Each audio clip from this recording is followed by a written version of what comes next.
There's one major change in Canada's lineup for today's game against Hungary. Veteran Tino Lettieri will start in goal. Well, this is a very difficult decision because Paul Dolan has done very, very well in the last few weeks. Made a couple of mistakes in the games against England and France, although he had a great deal to do and did very well.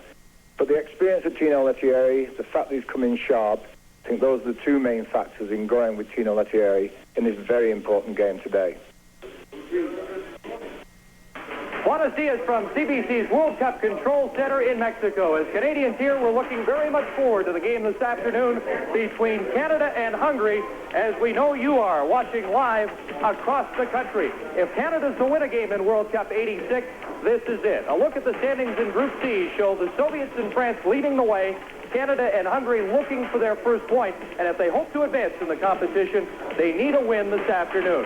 We'll also update the game for you between Brazil and Algeria in Group D, but now let's go live to Irapuato Stadium.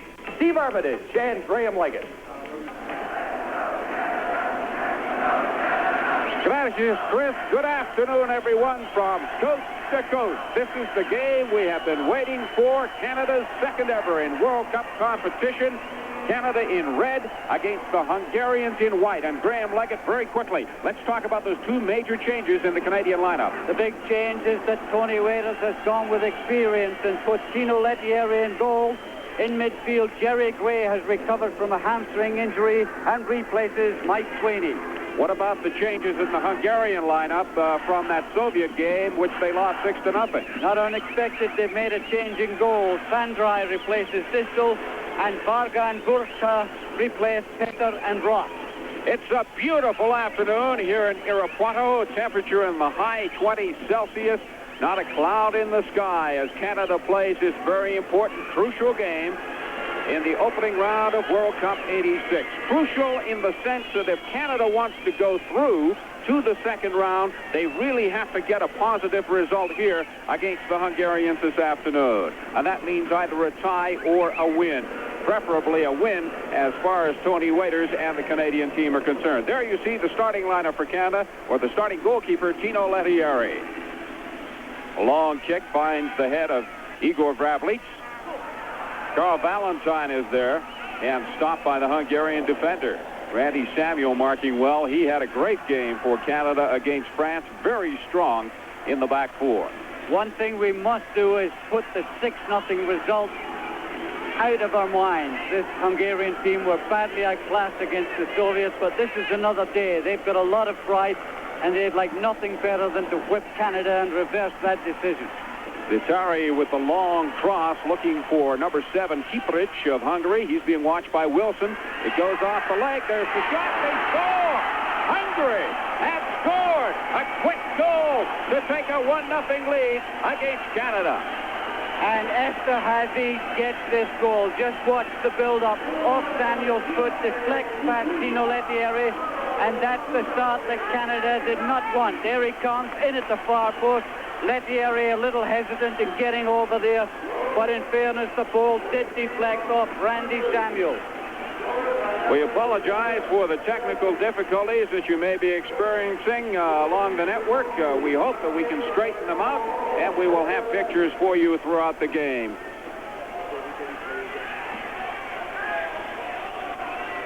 Hungary with a quick goal to take a 1-0 lead against Canada. And we will show you that goal as quickly as we can. The Hungarians striking quickly, just like the Soviets did against Hungary in a 6-0 win.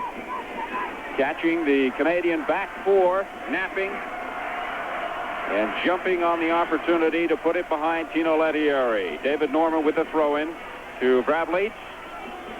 Graham, let's take a look at that goal again. Well, unlucky for Randy Samuels. He gets just a touch to this and deflects it past his own goalkeeper. That's the start Canada did not want. They wanted to keep this Hungarian team off the scoreboard as long as they can. So we're back now live to Irapuato. Canada in the red against the Hungarians in the white. The Hungarians with a 1-0 lead. We played just over 3.5 minutes of the opening half. The one thing the Canadian team will not lack here this afternoon is Canadian support. Hundreds of Canadian fans have made the trip down to catch this all-important game in Group C of World Cup '86. They come from all over, but the bulk of them from Vancouver and places in Ontario. This is Randy Samuel, plays it for Bob Lenarduzzi. Lenarduzzi ahead to Paul James. James chips it forward, hoping that Ravlich can get to it. He does get a touch on it. Now he's in a foot race with Garaba, and Garaba wins it. Plays it for Cardos, number 5.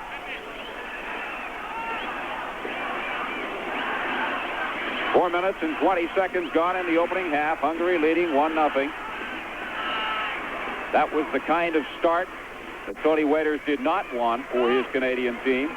He would have much preferred the kind of start they had against France when they held France off the scoreboard until the second half.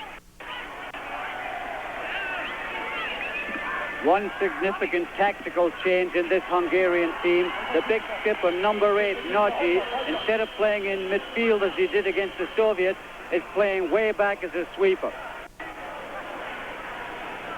This is Hungary's 9th appearance in the World Cup. Their best ever finish was second in '38 and again in '54, when Hungarians were a definite force in the world of soccer. Of course, this is Canada's first ever appearance. We started qualifying for the World Cup 28 years ago, and finally a Canadian team gets through. The referee for today's game is Al-Shari from Syria. His linesmen are Petrovic from Yugoslavia and Bambridge from Australia. Free kick awarded to Canada. Bruce Wilson, who is earning his 55th cap as a member of the Canadian team, takes it, finds Valentine. Valentine has David Norman supporting him. Valentine tries to get by one man, can't, and the Hungarians come away with it.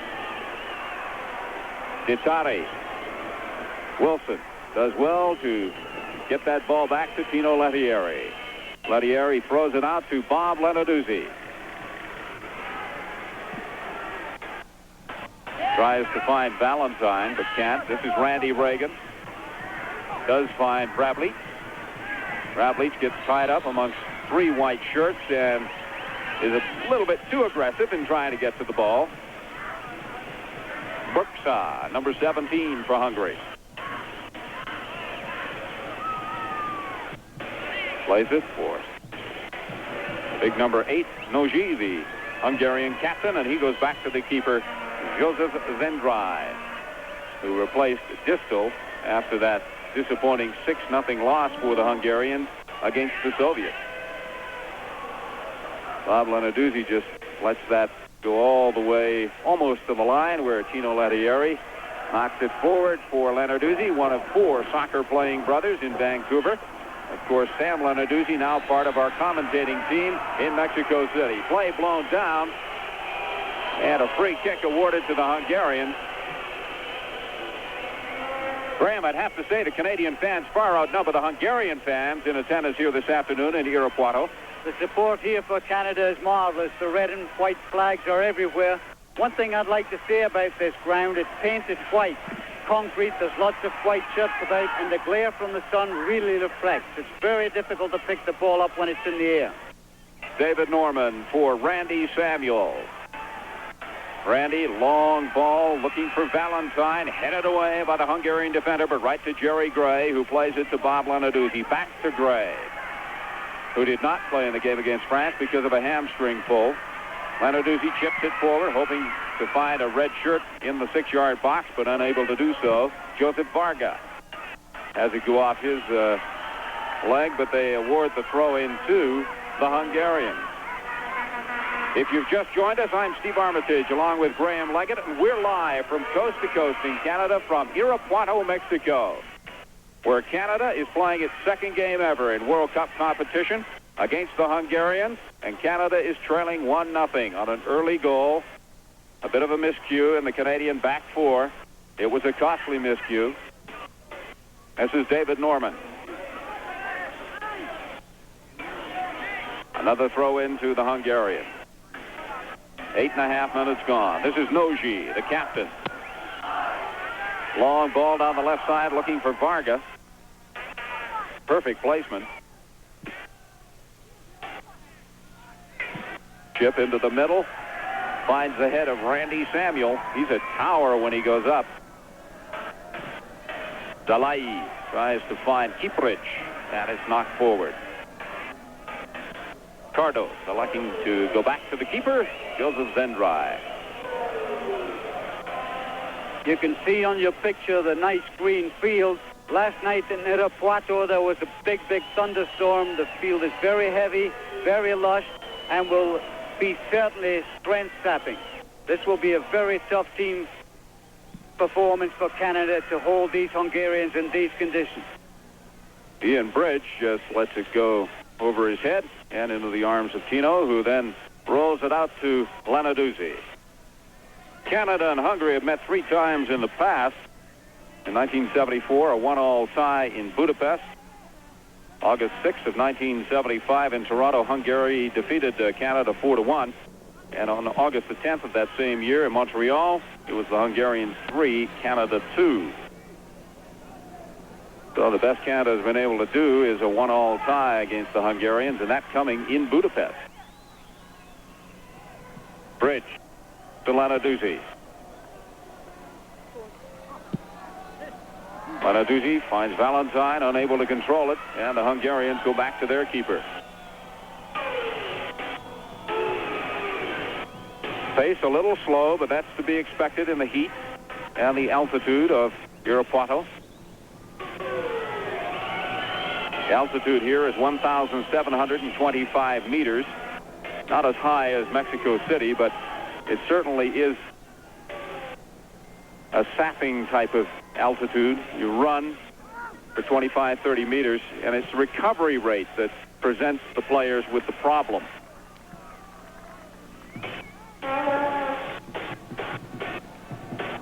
Bridge, who plays in a league in Switzerland, to national team member Randy Samuel, who makes his home in Vancouver, native of Trinidad. Bridge back to Tino Lettieri. Throw to Bob Lenarduzzi. Lenarduzzi gets by Detari, but the ball goes into touch. Lenarduzzi will take the throw in. Make that a free kick.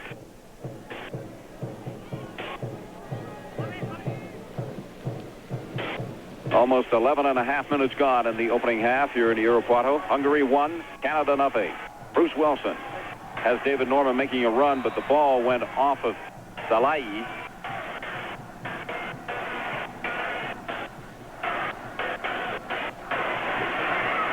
Free kick to Canada. Igor Vrablich goes over to the far post.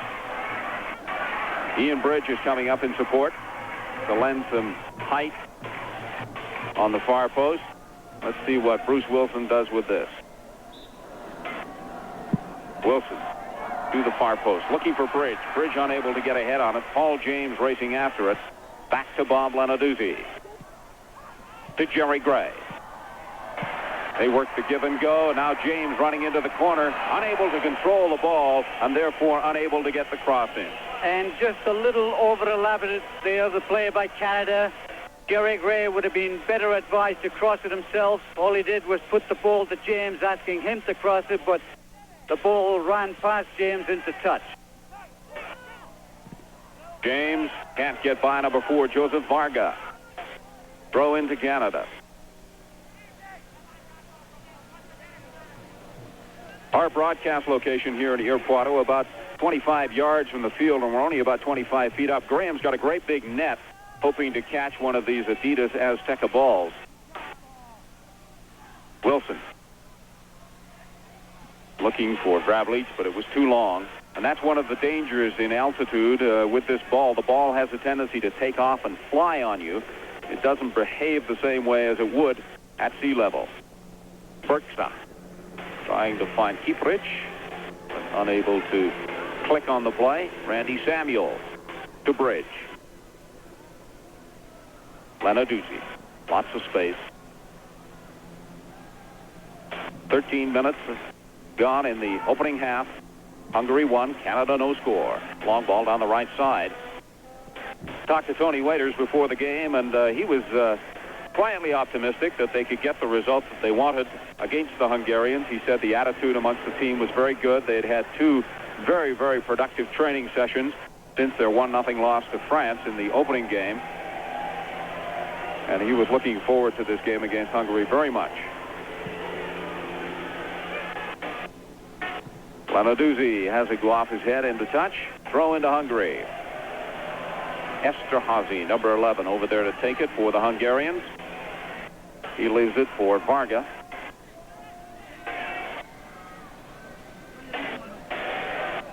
Varga back to the captain, Nagy.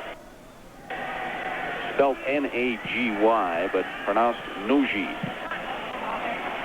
This is Carl Valentine. James making a run through the middle, but Valentine unable to get the return pass in. It seems like stating the obvious, but if Canada wants to get a result from this game, they will have to score the first ever World Cup goal. And if they do, they will likely cost the bookmakers in England quite a bit of money. They were laying odds of up to 75-1 that Canada would not score a goal in this tournament. And they have 3 games in which to do it if they don't get by to the second round, of course.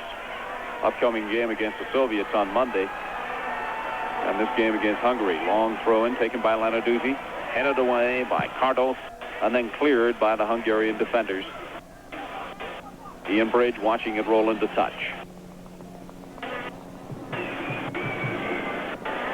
Canada will 1,000-1, according to the bookmakers, to win World Cup '86. Long ball from Samuel. Doesn't find its target. Salai working against David Norman. In the middle for Nagy. Nagy forced to go back to Cardos. Cardos for Varga. Varga, long ball down the right side, hoping that Kieferich can run to it. Kieferich battling against Wilson. Kieferich back to Salai. In the middle for Nagy. Nagy challenged by Igor Bravli, and he gets it. Coverage of the Labatt World Cup TV series continues in a moment. That's my kind of beer. Hey, what's up, Doc? I told you Labatt Light doesn't taste like water. Its original recipe gives you 100% great beer taste, nothing less. Mad Dog, when did you become a doctor? People lose their hair worrying about finding a light beer with taste, and not me. Labatt Light doesn't taste like water. Its original recipe gives you 100% great beer taste, nothing less. Gee, you're pretty bright, Mad Dog.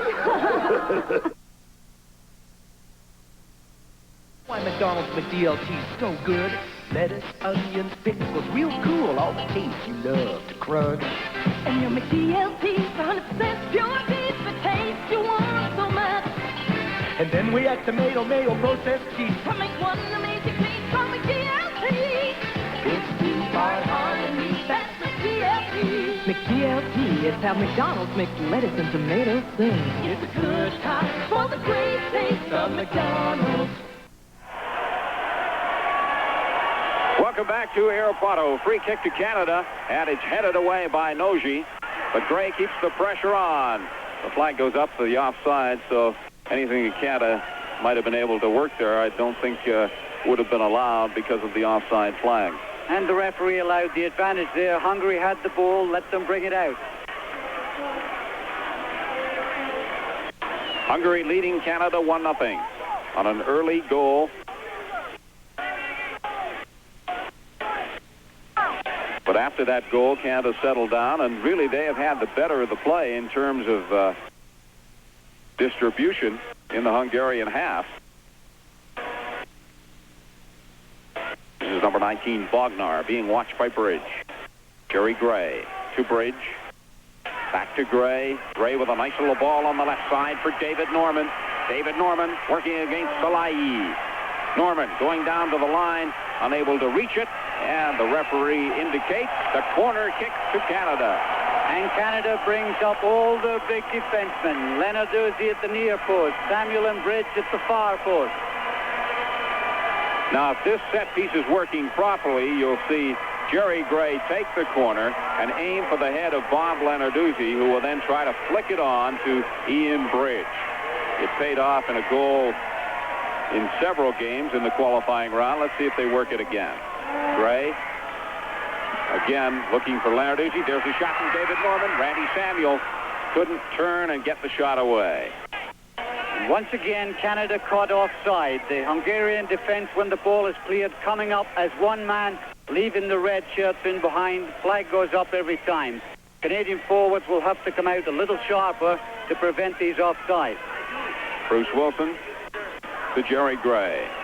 Valentine off the head of David Norman into touch.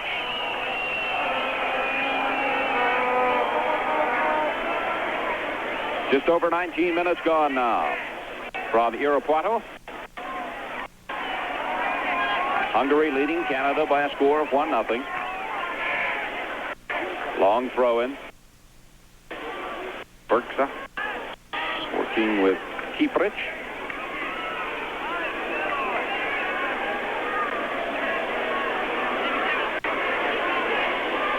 The field's in excellent shape here in Irapuato, considering the amount of rain they had last night. Torrential downpour. Ian Bridge securely back to Lettieri, who throws it out to Bruce Wilson. Wilson, who has announced his retirement plans, he will be quitting the game after World Cup '86 and is looking for a coaching position somewhere in Canada. And what a way to go out, leading your team in the World Cup. Given Canada tremendous service, Bruce Wilson, and I'm sure you'll find a job as a coach in the new Canadian Soccer League starting next year. We mentioned the fact that Canada and Hungary have met 3 times in the past, but not since 1975. Bruce Wilson, along with our fellow commentator Sam Lenarduzzi, played 90 minutes in one of those games. Here's Randy Samuel in a foot race with Esterhazy, and Randy Samuel winning that at the last minute, just knocking the ball across the line. As we look at our Canadian ambassador, His Excellency Raymond Chrétien, and the Honorable Otto Jelinek, the Federal Minister of Sport, in the press box, or the VIP section, which is right behind the press box here in Irapuato. Corner kick taken, but no damage done. Varga working against Paul James. The cross into the box, headed away by Randy Samuel, right to the feet of David Norman. Norman plays it for Igor Bravlic. Bravlic gets by one man. Plays it for Jerry Gray, but Gray unable to do anything with it, and Bravlic has words with Jerry Gray. Esterhazy.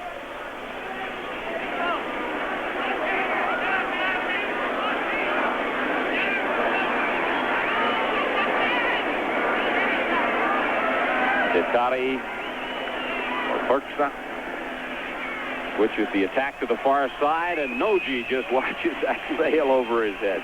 Really switched the attack to the far side, switched it to halfway up the terraces. This stadium seats about 31,000. Although I'd say about half full for this Canada-Hungary game.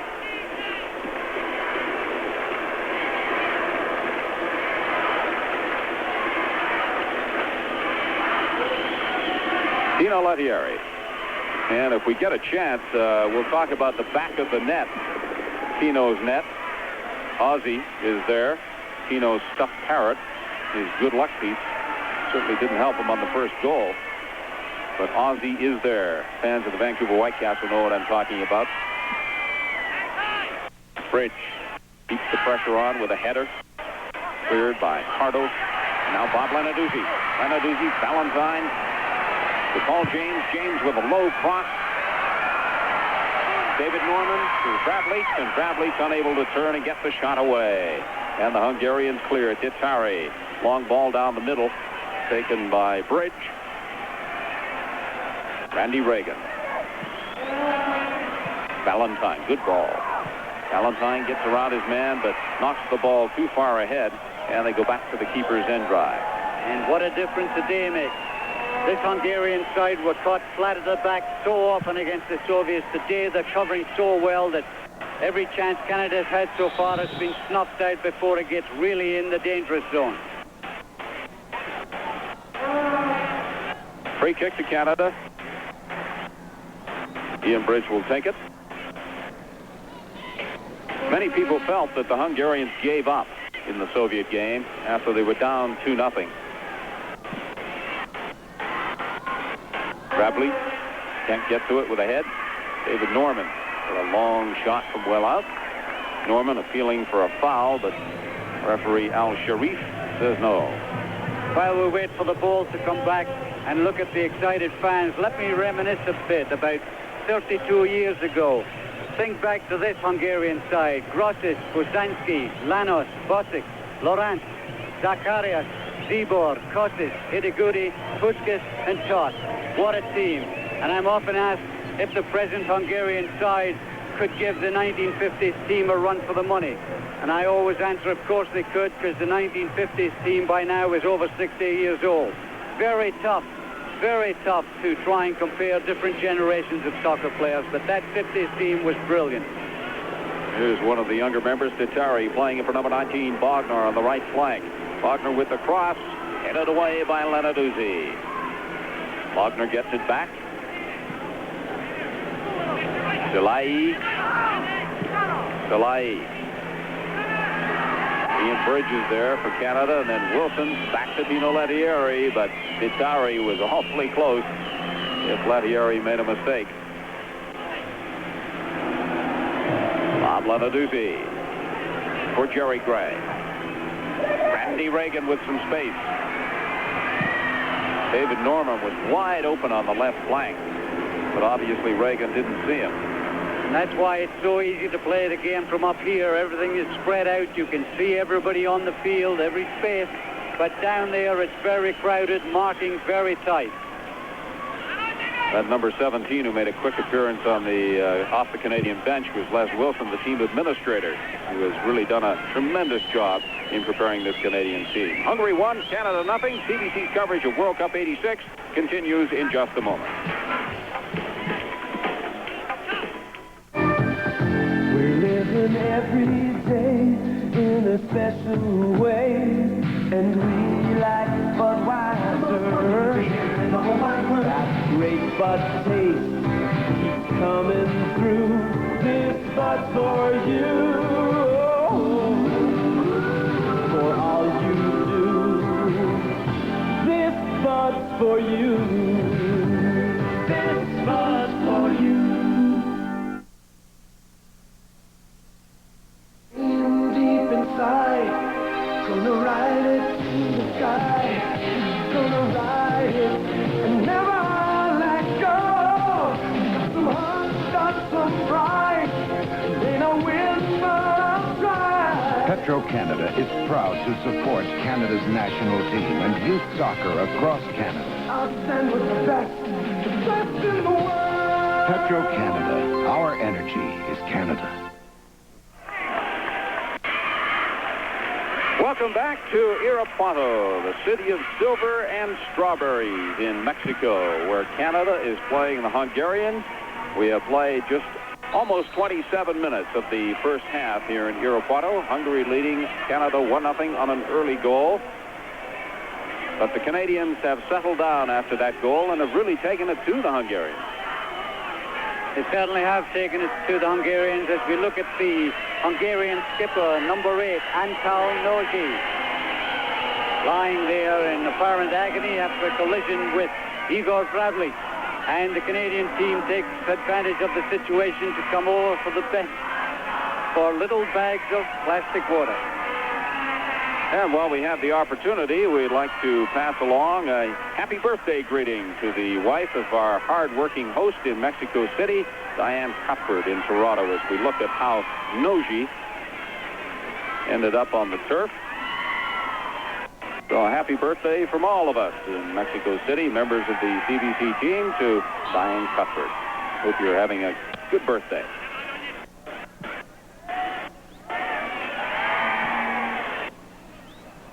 Delay. Play blown down by referee Al Sharif of Syria, and a free kick awarded to the Hungarians. Cardos indicating that we have a substitution about to take place, and it will be Antal Roth, number 3, coming in to replace number 17, Berksa.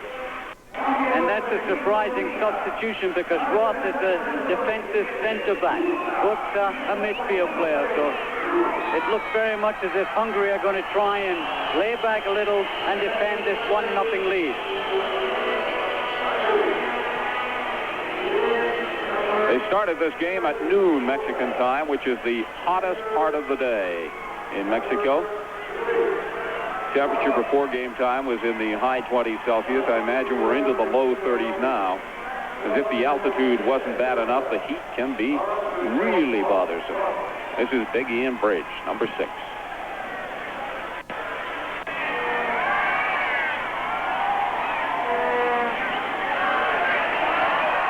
Igor Brablich winning that challenge, gets it to David Norman. David Norman trying to get around his man, plays it back to Brablich. The cross, and Carl Valentine was there, but he couldn't get a head on it before Joseph Zendrai, the Hungarian goalkeeper, punched it away. Kieprich against Bruce Wilson. Kieprich running for the line. And the linesman indicates a corner kick for the Hungarians. As we look at Tony Waiters, concerned Tony Waiters has to be at this point in the game. His team is down 1-0, and Tony knows he needs a positive result out of this game, a tie or a win, if he has any chance of going through the second round. Andy Samuel heads that away to Paul James. Hungarians keep the pressure on. Varga swings it wide. David Norman is there and plays it back to the keeper, Tino Lettieri. 1-0 to score in favor of the Hungarians. Bob Lenarduzzi, who now plays for Tacoma in the major indoor soccer league, plays it for Carl Valentine, who plays in Cleveland, to Jerry Gray, who plays in Chicago. That pretty well tells the story of Canadian soccer. We do not have a professional league, although one is on the horizon for 1987. Most of the good players are in the MISL. And therein lies another long and agonizing story in terms of preparing this Canadian team for World Cup '86.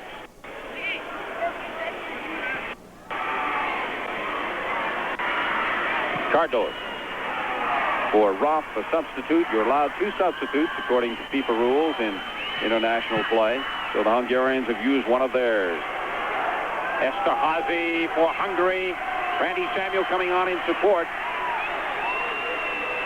And the referee indicates a goal kick for Canada. The Hungarians were hoping that the way Esterházy went down, they may get a penalty shot out of it. Lenarduzzi looking for Brablich, finds him. Brablich unable to control it. Cardos for Salai. Salai to number 7, Kieprich. Back to Salai. Noji. Can't get by Wilson. Wilson with a neat little chip forward to Jerry Gray. Gray with the cross. Can Valentine get the cross in? He does to Paul James. Paul James couldn't do anything with it once he had got it. Good build-up on the part of the Canadians in moving the ball forward. They do get the corner kick. And a good run by Valentine. His control was not as good as his penetrating run, and his cross was just too far for Paul James. But this is a very encouraging attack for Canada. Just over 32 minutes gone in the opening half here in Irapuato. Hungary leading Canada by a score of 1-0. Jerry Gray with the corner kick. Gray swings it in, near post, headed away by the Hungarian defenders. Titari working against Paul James, and it'll be a throw into Hungary.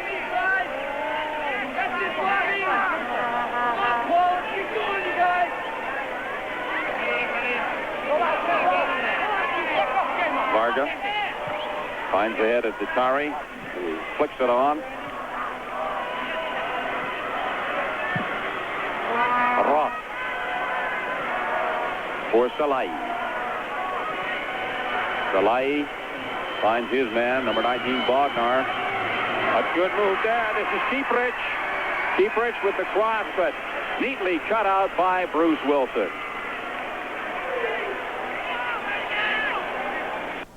Paul James Lanaduzzi, Gray.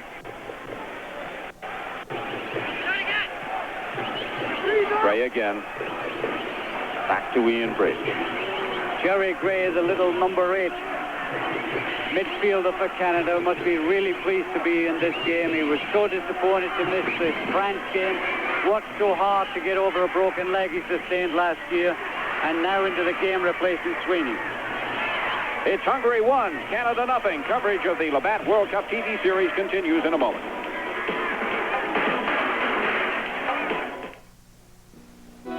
Nearly 4 hours. That's how long it took us to paint this room with a roller. Then we painted it in less than 1 hour with the new Wagner Power Roller. A living room that took nearly 7 hours. The Wagner Power Roller finished in less than 3. The Power Roller pumps paint straight from the can to the roller or to any of several optional accessories. Why waste your time painting a pan when you could be painting your walls instead? The Wagner Power Roller, the right tool for painting. Harvey's has a new sensation with our salad story. Add our chicken fingers, and you're talking glory. Our salad's always fresh, our chicken solid white meat. Any way you dip it, it's a real mouth-watering treat. And a beautiful sight, we make it just right. Harvey's makes salad and chicken fingers, a beautiful thing. Welcome back to Irapuato. I'm Steve Armitage along with Graham Leggett, and we're coming to you live from this beautiful little stadium located in the strawberry capital of Mexico. The local team that plays here are called the Strawberry Men of Irapuato. It's Hungary 1, Canada nothing. 35.5 minutes gone in the opening half. Outside of an early goal that Canada gave up to the Hungarians, they have really dominated this first half of play. Hungary took that early goal in the first minute through Esterhazy, and since then they've been content to lay back, make sure they don't give up a goal, and have left Kiprich and Bogner as the 2 front runners. And the Hungarians are doing their best to slow things down, delay the game as much as possible, kill off the pressured seconds. In the opening round, all you want is a positive result, which can be a tie or a win. As we look at David Norman and Jerry Gray taking water from one of those many plastic bags. That's what you see on the field here. This is Carl Valentine. Plays it back to David Norman. David Norman making a run down the left flank. Tries to find Valentine. The ball goes off the foot of Valentine, and that'll be a throw-in for the Hungarians.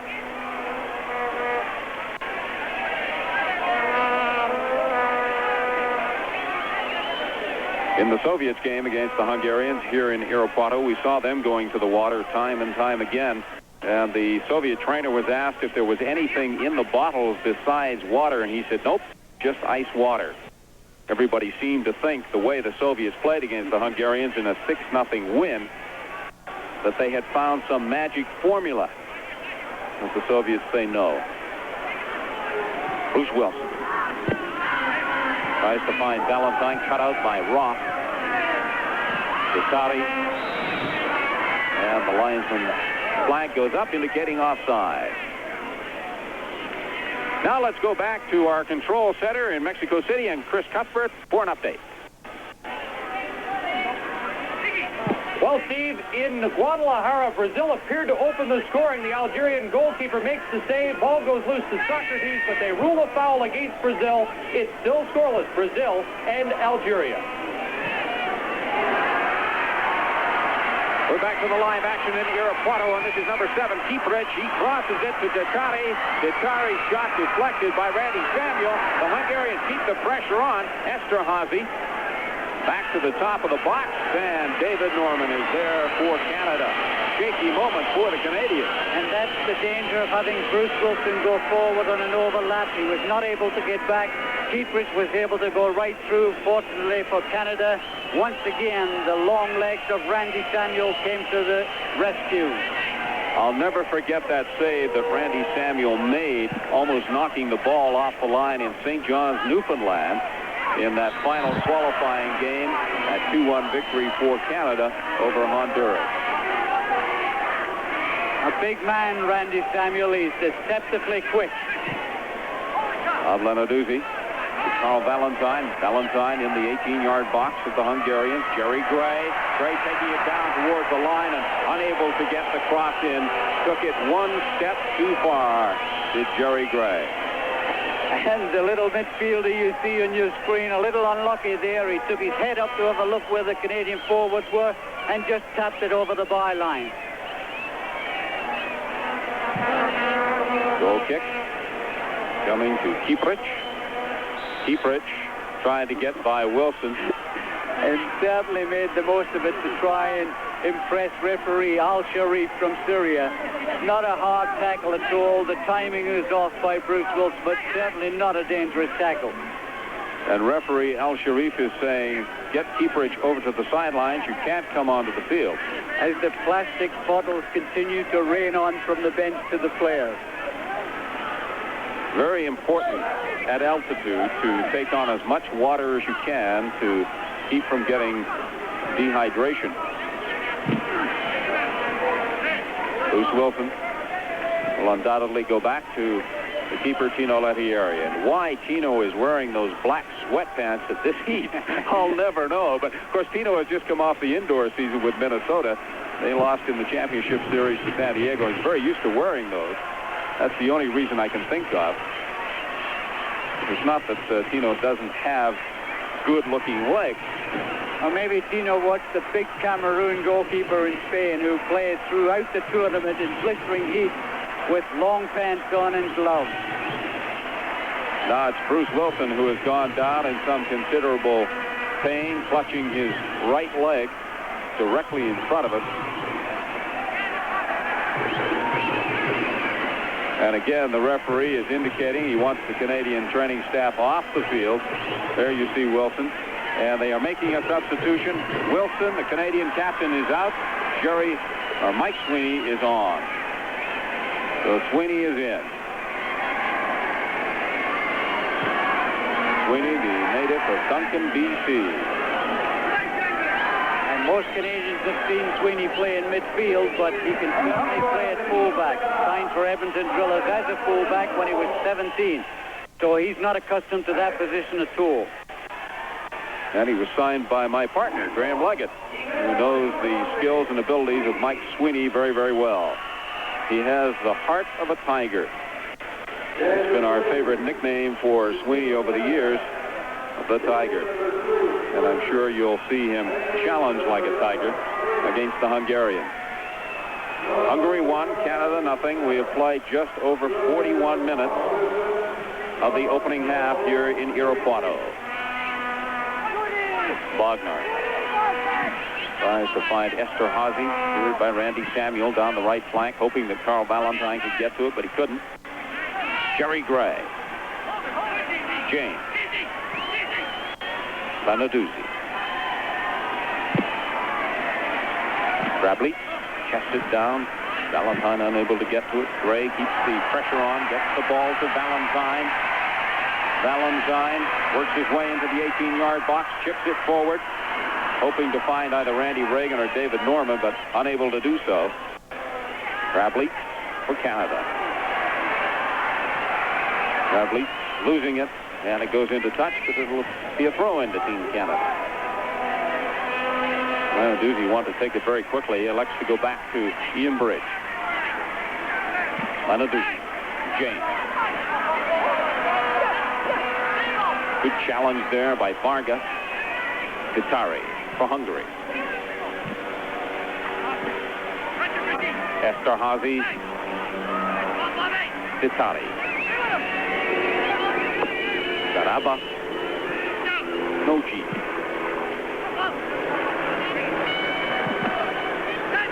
Lenarduzzi blocking that. Gets it to Valentine. Valentine having his sweater pulled from behind, and that's what Bob Lenarduzzi is pointing at.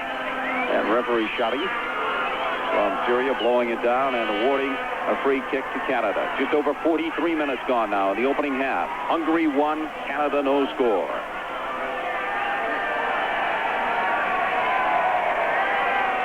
Jerry Gray and Bob Lenarduzzi over the ball. Lenarduzzi. for Valentine at the top of the 18-yard box. Back to Gray. Gray with a blistering drive, and it's wide. Good ball laid back by Carol Valentine. Jerry Gray ran onto it very well, but just sliced the shot. But this is very encouraging for Canada, and I can't understand Hungary laying back to try and defend a 1-0 lead. We've seen it disappear so often in this tournament.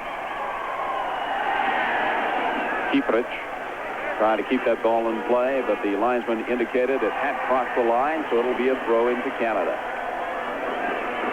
Ravlich passes back to David Norman. Norman about 15 yards in front of Mike Sweeney, and the referee says, no, you got to bring it back. Mike Sweeney, throw into Carl Valentine. Valentine losing it. Ditari coming away with it for Hungary. Ditari. Challenged by Norman. Garaba. Noji.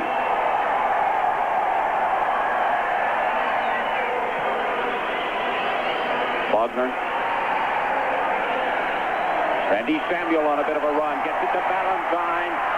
Valentine can take people on. He has the speed. He gets the shot away. But it's an easy one for Joseph Zendrai. Well, give marks to Noje there. He kept pushing Valentine further and further across the edge of the box till the angle virtually disappeared. Lanadupi on the far side. Tries to get the cross in. Goes off the Hungarian player. And safely back to the keeper. We are now into the extra seconds of this opening half. Those added on by referee Sharif for stoppages in play and injury time. Only the referee's time is official. He is checking his watch again. And there goes the whistle to indicate the end of the first half. It is Hungary 1, Canada 0 as the two teams head for the dressing room. CBC's coverage of World Cup 86 continues in just a moment. André Lachapelle knows quality when she sees it. When people talk about the good life, what they really mean is good friends. So when I offer my friends a beer, I give them the best. John Labatt Classic, carefully crowned and brewed in small quantities. One of the world's longest aged beers. My friends and I agree. Classic tastes smooth and rich. It's a truly exceptional beer. Make yours the best. John Labatt Classic.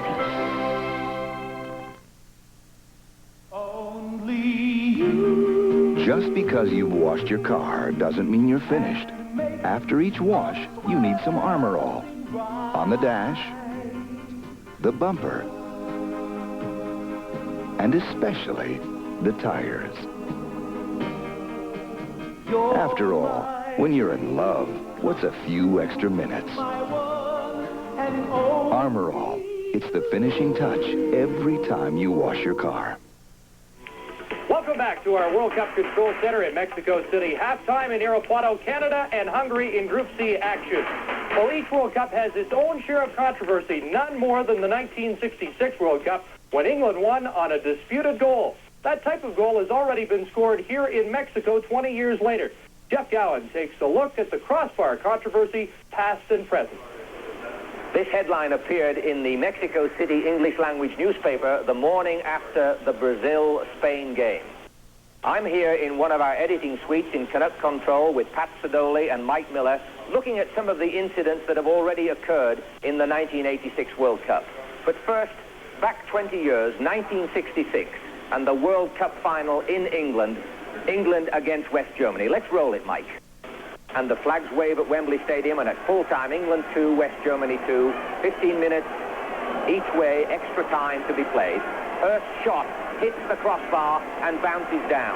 England claim a goal. The referee very wisely goes to consult his Soviet linesman. The Soviet linesman agrees with the referee and England, and the score is England 3, West Germany 2. Let's watch it again. Hits the crossbar, goes down. It looks to me as if it's on the line. A third look. Hurst shoots. It hits the underside of the crossbar, bounces down, but the entire ball should be over the line to signal a goal, and that is not the case. And now to 86. Spain take a corner. High ball coming across, beautifully headed back by a Spanish defender and superbly struck by Gonzalez. Hits the crossbar, comes down, and the spinning part, it brings the ball out. Hits it, goes down, seems to me to go completely over the line and should have been a goal. Later in the game, Brazil take advantage of the crossbar. A shot by Gareca hits the crossbar, comes down, but Socrates beautifully on hand to nod it in for Brazil's winning goal.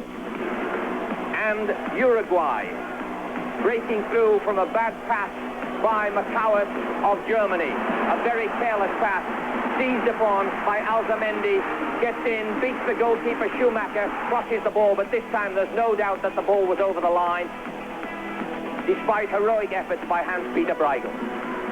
And so the crossbar controversy continues and is likely to continue as long as soccer is played. But it does mean that referees have got to be on the spot, they've got to make their decisions quickly, and if they are in doubt, they have to consult their linesmen. Thanks very much, Pat and Mike, for your help. And Chris, back to you. All right, Jeff, fans around the world still talk about that goal in 1966, and you can be sure they're still talking about the goal not allowed by Spain in Madrid and all over Spain. They thought they were robbed. Spain gets another chance tomorrow against Northern Ireland. The Labatt TV series returns in a moment.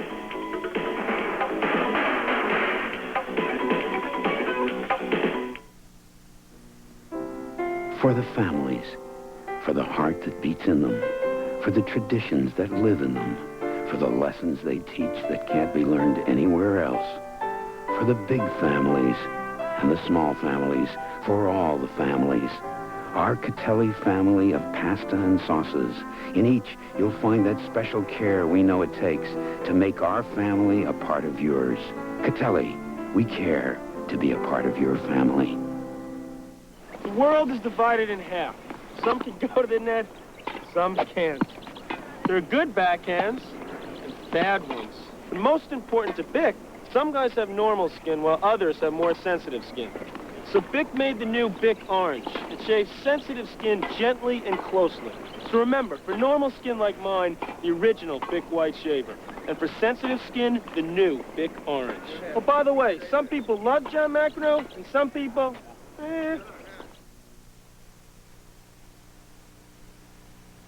Welcome back to our World Cup Control Center in Mexico City. At the half, it is Hungary leading Canada by a score of 1-0.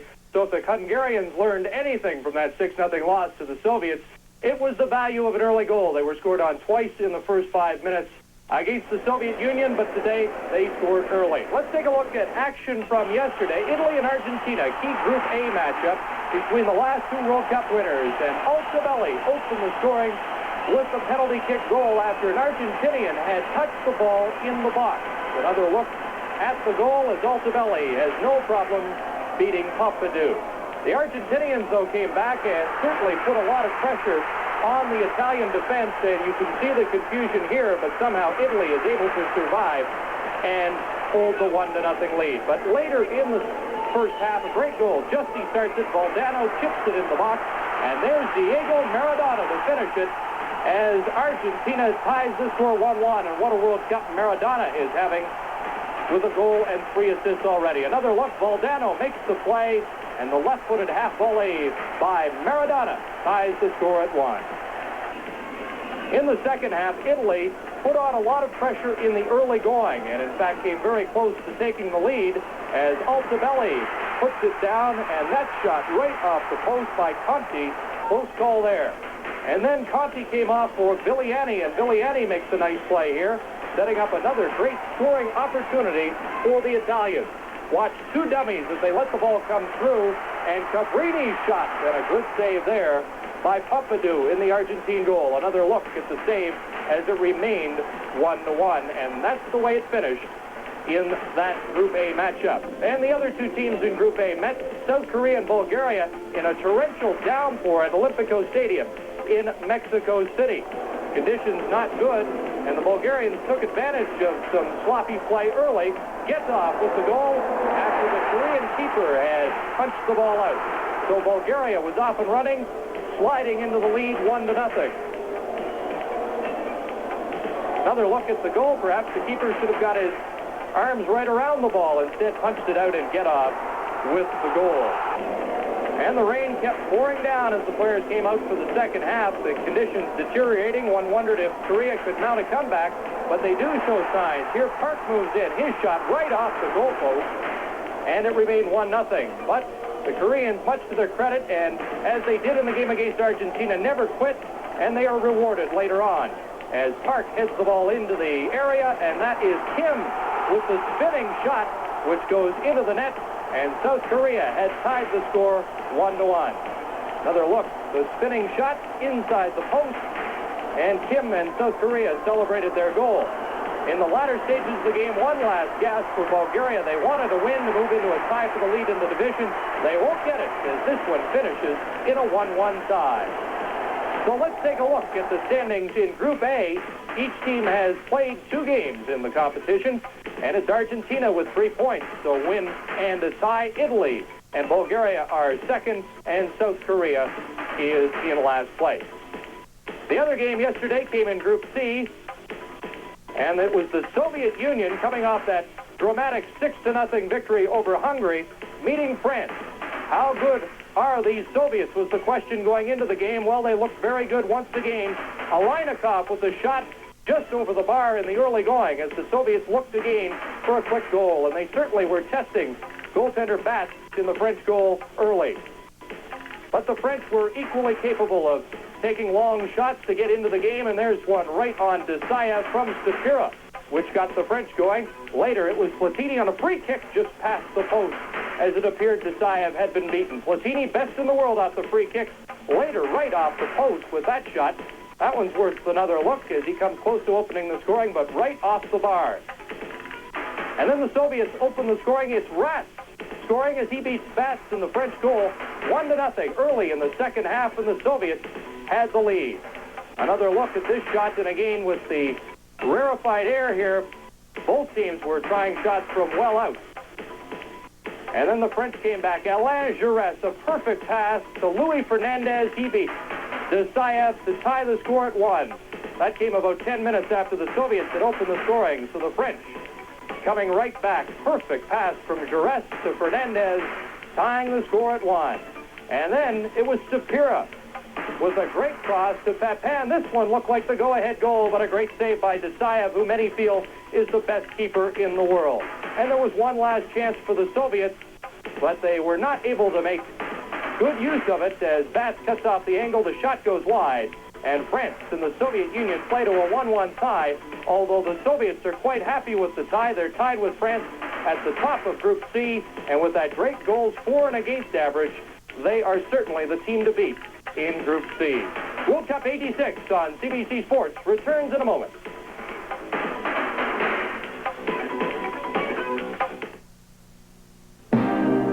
This is CN Today.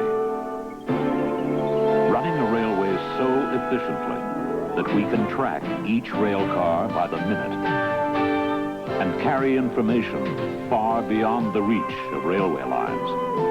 To serve this land today and in the future, we must work this harder way with lean, compact efficiency, working the CN way into tomorrow's world. I'll sing you all Hochtaler as we share a glass, and whenever I sip it, I'll say this wine's got class. There's something in Hochtaler that makes it taste divine, so cool and crisp and white. Some kind of wine. They say that with Hochtaler, and this is good to hear, you really can't go very wrong. It's always a good year. Well, Canada is faced with the predicament of now needing a goal to salvage a point in World Cup 86, and many of the odds makers, as Graham mentioned in that first half, don't believe the Canadians are capable of scoring at this level of competition, but they did have their chances in the first half. Let's take a look at the highlights, and a bad start for Canada. No question about it, as Hungary, who were victimized by the Soviet score in the opening 2 minutes. Watch the cross come over, and it bounces off David Norman right to Martin Esterhazy, and he opens the scoring for Hungary.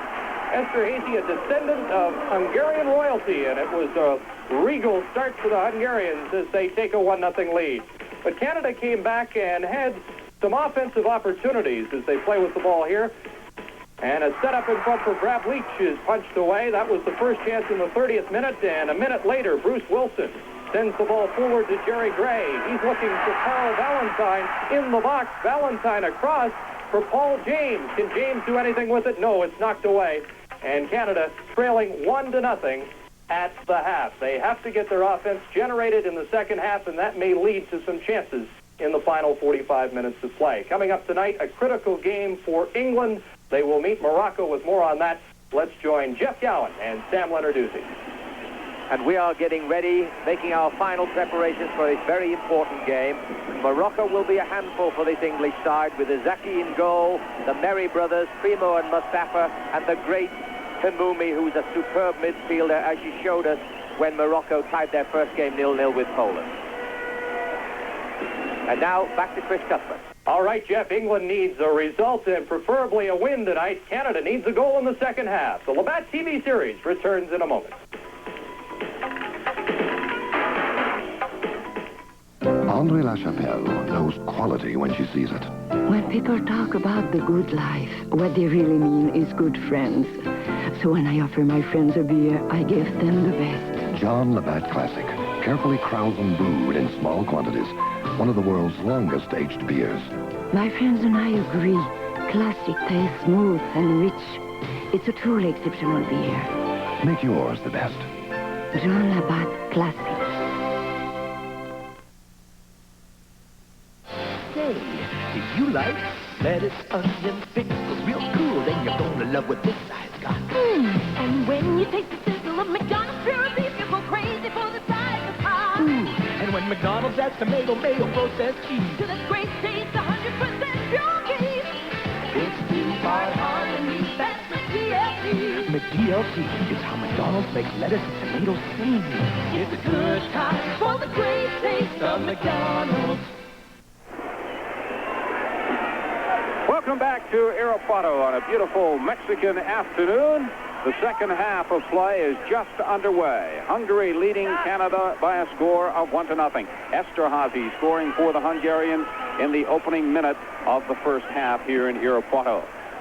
A long ball looking for Esterházy, the goal scorer there, knocked into touch by Ian Braid. Graham Leggett has taken the headset off, and joining me as my color commentator for the next couple of minutes is the Honorable Minister of Sport, representing the federal government, Otto Jelinek. Good to have you with us, Mr. Minister. Nice to be here, and you know, in my view, if Canada would have been playing as well today in the first half as they did against the French, we could be winning instead of losing, because I think it's been a sloppier game than some of the others, and Hungary isn't playing that well. They came out very early and scored that early goal. And let's see what happens now in the second half. I think Canada could come back. I know you've been encouraged by what you've seen of the Canadian team, both in this game and the game against France. Well, they've certainly surprised everybody, the whole soccer world. Look at... This is Esterházy with the chance. A very hard shot taken, but he was wide of the mark. They've, as I was saying, they've surprised the whole world. They've turned a lot of heads. They certainly didn't expect, the rest of the soccer world didn't expect Canada to be able to match with some of these teams, particularly the first game against France. And so we've made it to where a lot of people didn't expect us to make it, and I think all Canadians should be very proud of that fact. Mr. Minister, I know you're a keen advocate of participation in your department. You can't say enough about the Canadian fitness level. They are a very fit team. I think they're fitter than some of the other teams. Their training schedule has been very good. The altitude doesn't bother them as much as some of the other teams who haven't had as extensive training in the altitude. Talking to some of the boys, they say what bothers them more than anything, I suppose, is the heat, particularly when they're playing countries that are used to the type of heat that we're experiencing here today. But they're in great shape, and they can sure set an example to a lot of our youth in our country. We've had a quick check of the starting lineups for this second half here in Irapuato, and there are no changes to report. Mike Swinney came on in replacement of Bruce Wilson late in the second half, and Roth, number 3, was a substitute for the Hungarians. Throw into Canada, Mike Swinney there to take it all the way back to Tino Lettieri, who has taken off his sweatpants. He wore those sweatpants in the first half, Otto. I couldn't figure out why in this heat. I don't know. I guess it was his first game, of course. He's taken over the goalkeeping activities, and he usually feels more comfortable with the sweatpants on, but with this heat, obviously, he took them off now. Now the Hungarians are coming forward, still in their own half. This is number 10, Ditari. Ditari all the way back to Roth, and then Roth to the keeper, Zendrai. Varga unable to keep the ball in play. It'll be a throw into Canada. Lenarduzzi taking it quickly, looking for Igor Vrablich, running down the right side. The Hungarians, of course, were humiliated by the Soviets, 6-0. And again, in my own personal view, they came out here like bulls in a china shop in the first 2 minutes of the game. They really wanted to score that goal, and they were able to do that. And now Canada's had several opportunities to come back. And, well, it's still a long way to go, Steve. And I know that in sports anything can happen. And the Canadians aren't going to let down. They're a bunch of very determined young men. And they've been great ambassadors for Canada here in Mexico. A well-behaved, well-liked bunch of young Canadians that I'm certainly delighted to have had an opportunity to support on behalf of the government of Canada. And you have been a great ambassador, too. I've seen you at many, many venues, many functions, waving the Canadian flag and supporting the Canadian cause. We've had an opportunity to meet with a lot of foreign sports ministers on not only on amateur sports, but drugs and sports and other aspects. So it's been a very worthwhile effort on our behalf, and continued good luck to all of you. Thank you very much. The Honorable Minister of Sport for the federal government, Otto Jelinek, now taking off the headset and returning it to my color commentator, Graham Leggett. We're in the second half here in Irapuato. We have played almost 5 minutes. Hungary continuing to lead Canada 1-0 on an early first half goal from Esterhazy. This is Ian Bridge. Long ball looking for Valentine. He's unable to get it. Cardos back to the keeper, Zendrai. Interesting comments from the Minister of Sport, Otto Jelinek. No stranger to international competition. He and his sister Maria figured prominently as international ice skating stars. I wonder what he'd give the Soviets for the compulsory figures in this game, or should I say the Hungarians. Mike Sweeney halfway up the back of Kieprich. And Sweeney winning that challenge. Good move on the part of Sweeney. Gray for David Norman. David Norman unable to keep possession of the ball, due in large part to the fact that the Hungarian defender was all over him. Free kick to Canada. Hungary 1, Canada no score. 5 minutes and 55 seconds gone in the second half. This is Paul James open on the right side. James setting it up. Here comes the cross. And the keeper, Zendrai, just going up and knocking the ball over the post. Not a bad move by number 18, Joseph Zendrai. Took no chances, just put it over there for a corner kick, give his defense time to settle. Well, Jerry Gray will take the corner kick for Canada. Gray, who at one time or another has made homes in Toronto and Vancouver during his journeys in the North American Soccer League, will hit this with his left foot, swinging it in. Canadians unable to do anything with it. And the Hungarians clear. Kieprich challenged by Sweeney, and that time Sweeney puts his hand up right away, and I believe he's going to get the yellow card, which is a caution from the referee Sharif of Syria. If Sweeney gets 2 of those cards, he'll be forced to sit out a game. So Mike Sweeney draws the yellow card as Kieprich goes down heavy. And this time Kieprich is not faking it. Just watch this tackle. The little guy goes in with everything he's got. Just ran his studs right down the back of Kieprich's leg. And while the Hungarian training staff work over Kieprich, who appears to be in considerable pain on the grass here in Irapuato, a number of former members of Canada's national soccer teams are in attendance here in Irapuato. Saw Brian Budd this morning. He's down from Toronto. Dick Howard, of course, is here. Used to be a goalkeeper for Canada. And now play is underway once again. Varga. Esterhazy. Cardos. For Bogner. Bogner being bothered by Randy Samuel. Plays it back to Roth. Both teams having used one substitution thus far in the game. They're only allowed 2. Sweeney gives it away. Titati for Hungary. Being watched by Randy Reagan. Long ball down the right side, hoping to find Kieprich, who's showing few effects of that injury. Now let's go to Chris Cuthbert for an update. Steve, Brazil and Algeria are still scoreless, but the Algerians come close to opening the scoring. This is Assad putting a nice ball through. Balumi with the shot, and a big save there. Keeps the score at 0-0 at Jalisco Stadium. Welcome back to Irapuato. We're live coast to coast on the CBC. Canada in red against the Hungarians in white. Hungary leading by a score of 1-0. We have played almost 10 minutes in the second half. Graham? And Canada has just made a very important substitution. They've taken off Paul's game, and they've brought on number 9, Branka Segota. This is Segota. Segota with a tremendous shot. When he's permitted to get it away, he wasn't there. Segota, of course, played with San Diego in the Major Indoor Soccer League. They won the championship this past year. Segota does not have a great outdoor record with Canada. But they've brought on Segota to score goals. They have to get a goal in this game. And we will see if this Canadian team can come back.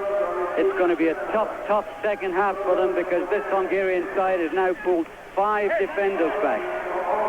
This is Segota working against Roth. And Roth got a foot on it, knocked it into touch. It'll be a throw into Canada in the Hungarian half. David Norman over there to take it. Segota. For Jerry Gray. Plays it for Norman down the left flank. Norman gets by one man. Tries to get by a second, does. And then Roth knocks the ball into the stands, and that will give Canada a corner kick. And just beside where the corner kick's going to be taken from, there's a sign that says, "Bring on Gretzky." Much as I admire the great one, I don't think he would like the ice here in Mexico. Jerry Gray over there to take it. Bob Lenarduzzi at the near post. Igor Vrablich at the far post. Ian Bridge running around just outside the 6-yard box. And punched away by the keeper Zandrai. Carl Valentine to Randy Samuel. Samuel working down the right flank. Samuel has it go off the Hungarian defender, and the linesman indicates a corner kick. Coverage of the Labatt World Cup TV series continues in a moment. There's heart in this land, it's there in all we do. That's why hands across the country reach for the blue. And when we get together, it's a taste that's clean and true. So when you call, then you call for the blue. You know it's gotta be blue. That's why you call for the blue. That's why you call for your blue. It's time to call for the blue. Dream deep inside, gonna ride it to the sky. Gonna ride it and never let go. Got some heart, got some pride. Ain't no whisper of pride. Petro-Canada is proud to support Canada's national team and youth soccer across Canada. I'll stand with the best in the world. Petro-Canada, our energy is Canada. Almost 12 and a half minutes gone here in Irapuato in the second half. Hungary continuing to lead Canada by a score of 1-0. Esterhazy scoring for the Hungarians early in the first half. Esterhazy with a good ball for Detari, but beaten by big Randy Samuel, who gets it back to Tino Lettieri.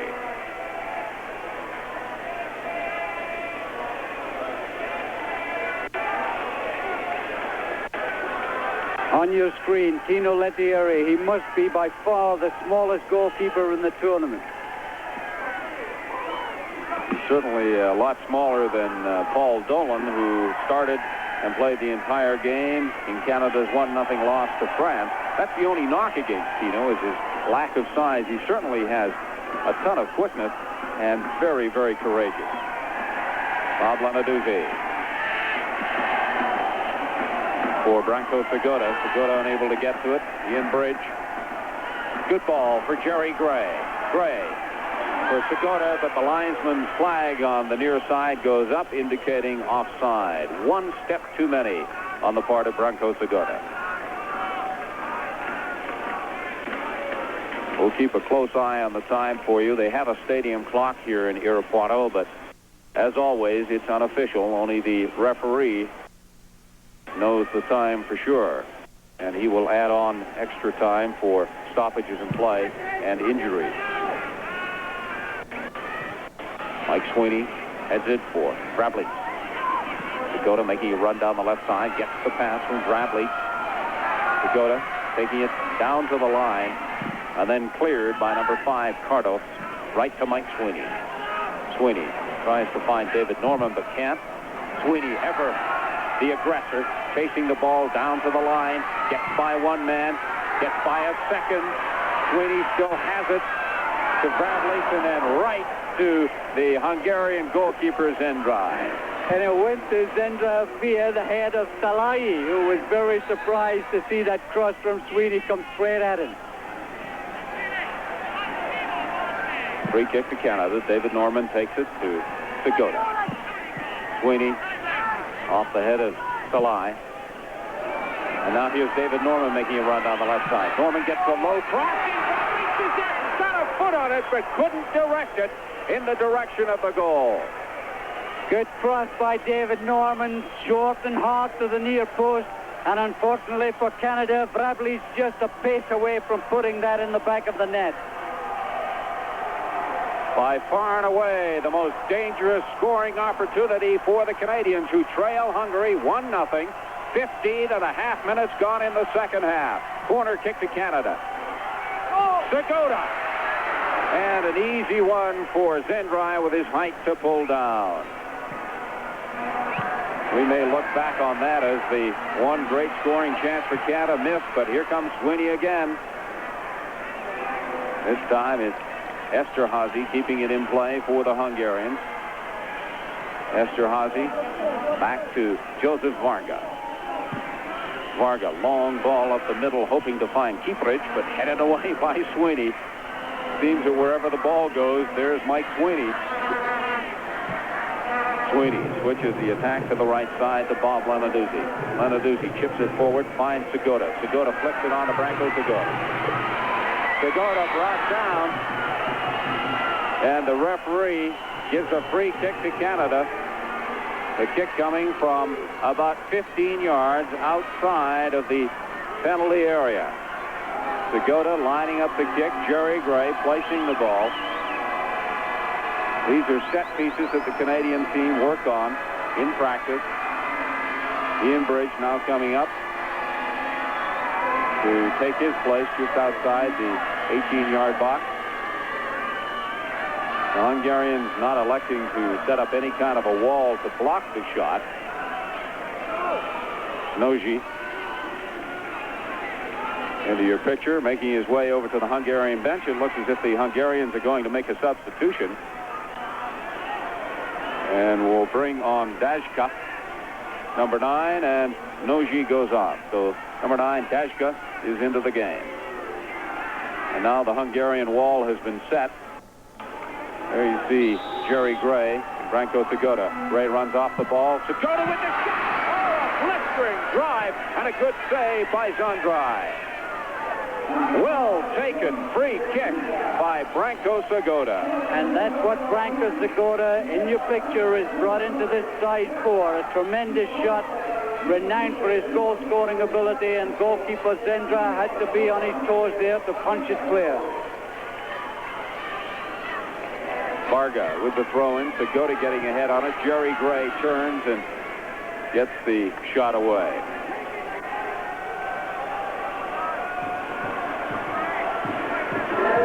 Zendra, who had to be very quick in knocking that ball away after Segota had taken the shot. It was labeled. It was certainly on target and would have been a goal. Reagan. Delay. There's the ball partially blocked by David Norman. Carl Valentine comes up with it for Canada. Valentine. And Valentine can't get by Varga. Esterhazy has it for Hungary. Esterhazy for Ditari. Ditari for the substitute, Daja. And the ball goes into the stands. It'll be a throw-in to the Hungarians once they get the ball back. As we mentioned, the stadium seats 31,000, but I would estimate that about 22,000, 23,000 in attendance this afternoon, if that. The World Cup ticket prices for the Mexican fans are very, very high. They run anywhere from $20, $30 to $50, and that's a lot of money here in Mexico. A little disappointing to see that happen, but I guess it's one of the facts of life. The organizers want to make money, so they keep the ticket prices high. Randy Samuel for Bob Lenarduzzi. Lenarduzzi can't get it by Varga, and Varga heads it over towards the Hungarian bench, which is located directly below our commentary position here in the stadium in Irapuato. Segota does well to get by two men and then finds Reagan with the ball. Reagan turns, but the Hungarians go back to their keeper. Team Canada continuing to exert pressure on the Hungarians.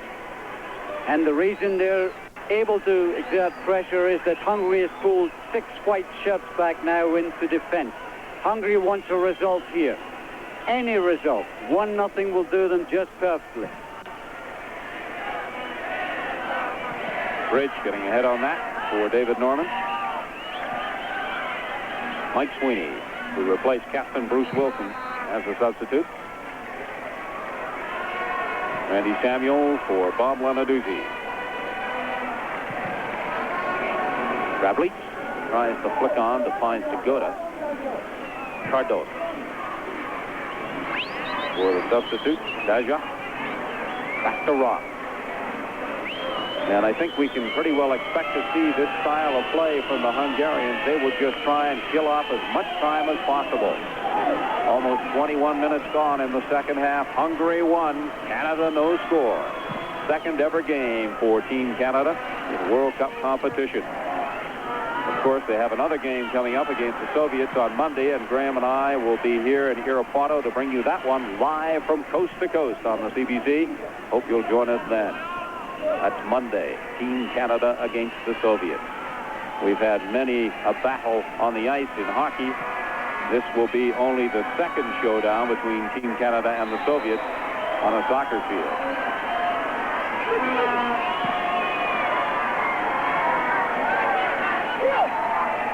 Latieri throwing to Lenarduzzi.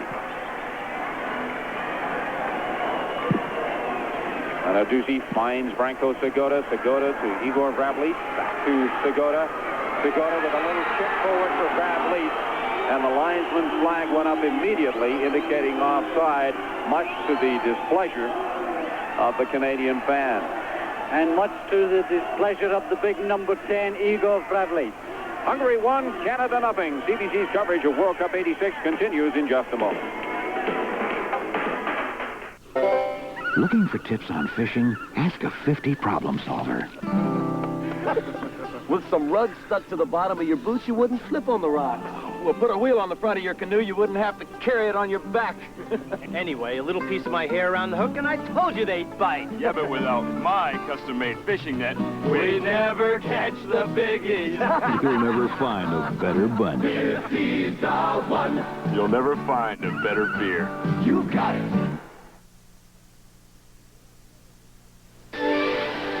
British Columbia, Vancouver, and Expo 86, a spectacular national celebration where Canada will host the world. 5.5 months of entertainment, culture, and friendly people. Come to the province you've never seen. Come on! Come to a world so spectacular. Join us! 3-day tickets and information at the Royal Bank.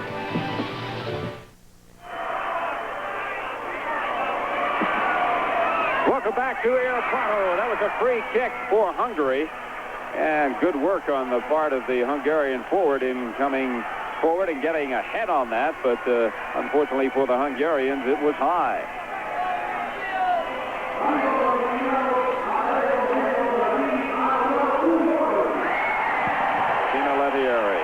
Knocking it forward for Bob Lenarduzzi. Almost 24 minutes gone in the second half here in Irapuato. Hungary continuing to lead Canada by a score of 1-0. Segota trying to get to it, but can't, as the Hungarians go back to their goalkeeper. Now let's go to Mexico City, where Chris Cuthbert is standing by with an update. Steve, the Brazilians have finally cracked through against a very stubborn side from Algeria. Miller on in the second half, puts it across. Lazy play by the defender, and corrected there. Scores for Brazil.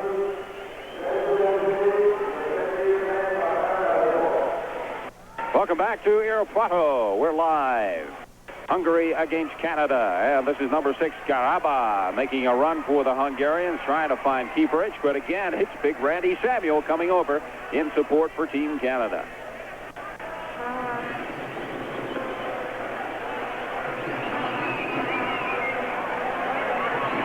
Joseph Varga will take the throw in. This is deep in the Canadian half. Hungary leads 1-0. Almost 25 minutes gone in the second half. Lenarduzzi gets ahead on it. Esterhazy working against Valentine and Lenarduzzi. Gets it to Varga. Varga with the cross. Easy one for Tino Lettieri.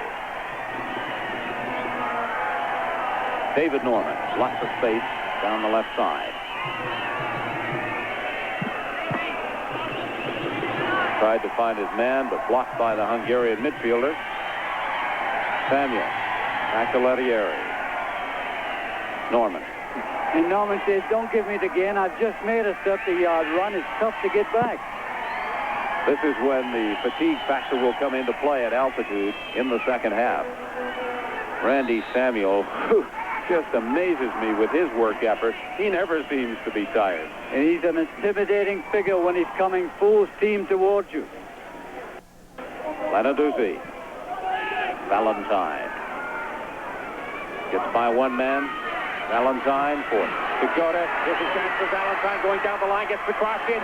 Here's a chance for David Norman. And he couldn't really get the shot away. Tried to volley the ball, and he couldn't get the shot away. Sweeney keeps the pressure on for Segota, and Segota heads it over the bar.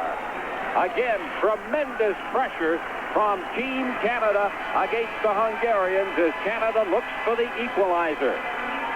Segota did well to get his head to that cross from Sweeney. Just couldn't get far enough above it to direct it under the crossbar, but Canada looking good right now. Canada by far and away the aggressors up front in this game throughout. The Hungarians really haven't had that many chances against the Canadian goal. But as Graham has pointed out, they are defending in numbers, trying to protect this one-goal lead.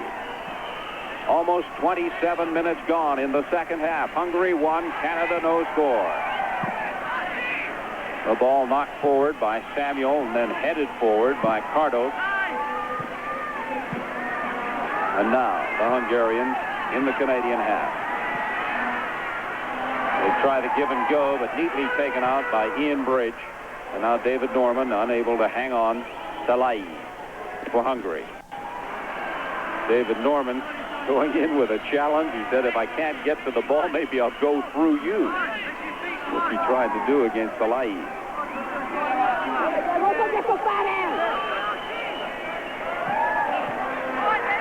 Bogdan, back to Salai. Jerry Gray.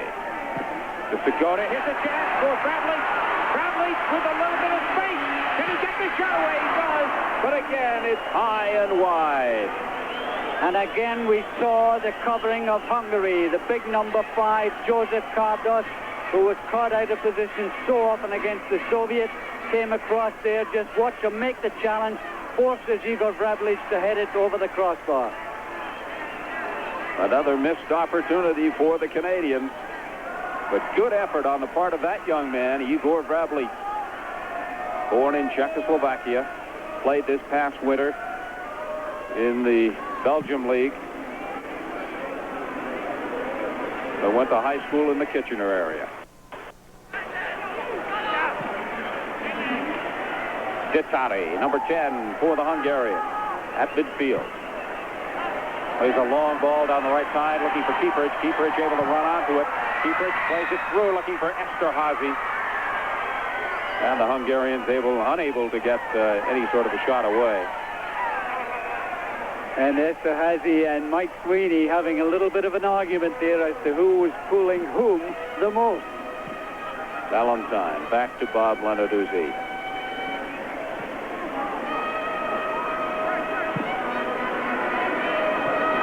Segota gets ahead on another chance for Vrablich if he can get the shot away.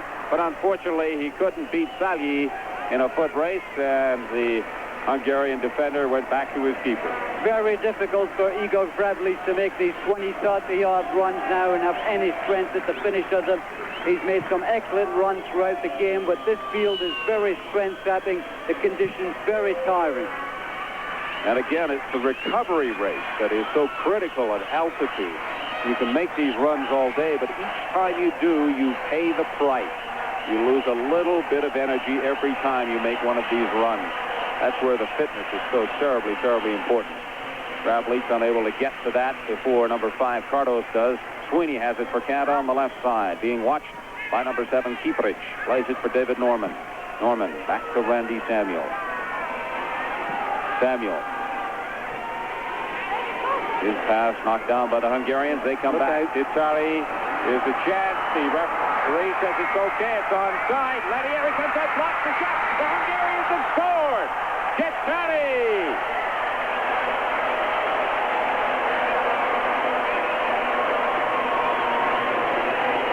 Canada caught pressing forward, looking for the equalizer.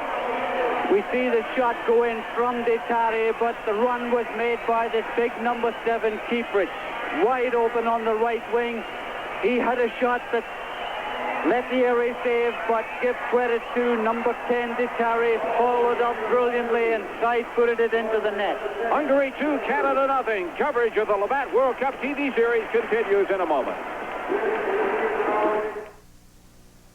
Can your motor oil survive the punishment today's engines dish out? Circulating it twice as fast, working it twice as hard, breaking it down, and causing it to lose its viscosity. That's why you need an oil with the additive that does more to help prevent viscosity breakdown. Castrol XLR, the oil engineered for today's cars. Look for Castrol XLR at these and other leading retailers. Kaufman King Treads. For a tough job, get one of the toughest boots money can buy. Rugged leathers, steel toes, safety soles, CSA grade 1, tough soles, guaranteed not to separate, comfort from day one. Remarkable Kaufman King Treads, tough enough to take anything you can throw at them. A free kick awarded to Canada just outside the 18-yard box and taken by Branko Segota, but really no chance whatsoever. The kick was high from the moment it left Segota's boot, traveling way over the crossbar. So another opportunity for Canada to get on the scoreboard here in Irapuato is missed. Hungary 2, Canada no score. We have played 32 minutes and about 25 seconds in the second half. And Graham, I kind of got the feeling as Canada kept pressing and pressing, looking for the equalizer, that it was only a matter of time before the Hungarians got the kind of break that they wanted in counterattacking. Canada had to press forward. They needed the equalizer, and they knew if they pressed forward, there'd leave holes at the back. The big number 7, Keith Pritch, took advantage of this. Had a great shot saved by Lettieri, but Lettieri followed up as any goal scorer should and tapped it into the net. A free kick for the Hungarians is coming about 15 yards outside of the penalty area. Lettieri, who has scored the second goal for the Hungarians, set to take it. And now the Canadians are going to set up the wall. Valentine, Randy Reagan, David Norman, Jerry Gray in there. Gray indicating where he wants the wall to go on the advice of Tino Lettieri. Lettieri strikes it, and Tino picks it up. Tino catches it on the third bounce. Hardly a very good effort by the number 10 of Hungary. Safe to say the Canadians really have their backs to the wall now. They trail by a score of 2-0. And we've played 33 and a half minutes of the second half. And the Hungarians are coming forward again. This is Esterházy.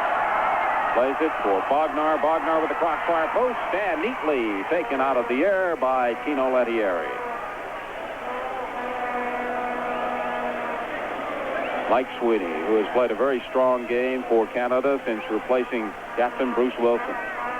Jerry Gray, David Norman. Would be very difficult indeed to pick out a Canadian star. All members of the Canadian team have played exceptionally well. So little was expected of the Canadian side here in Mexico. If you read the Mexican press at all, you wouldn't even know Team Canada was here and certainly had any chance at all. They expected them to get blown out in the game against France. I don't think too many people expected Team Canada to lose that badly, if at all, against the Hungarians.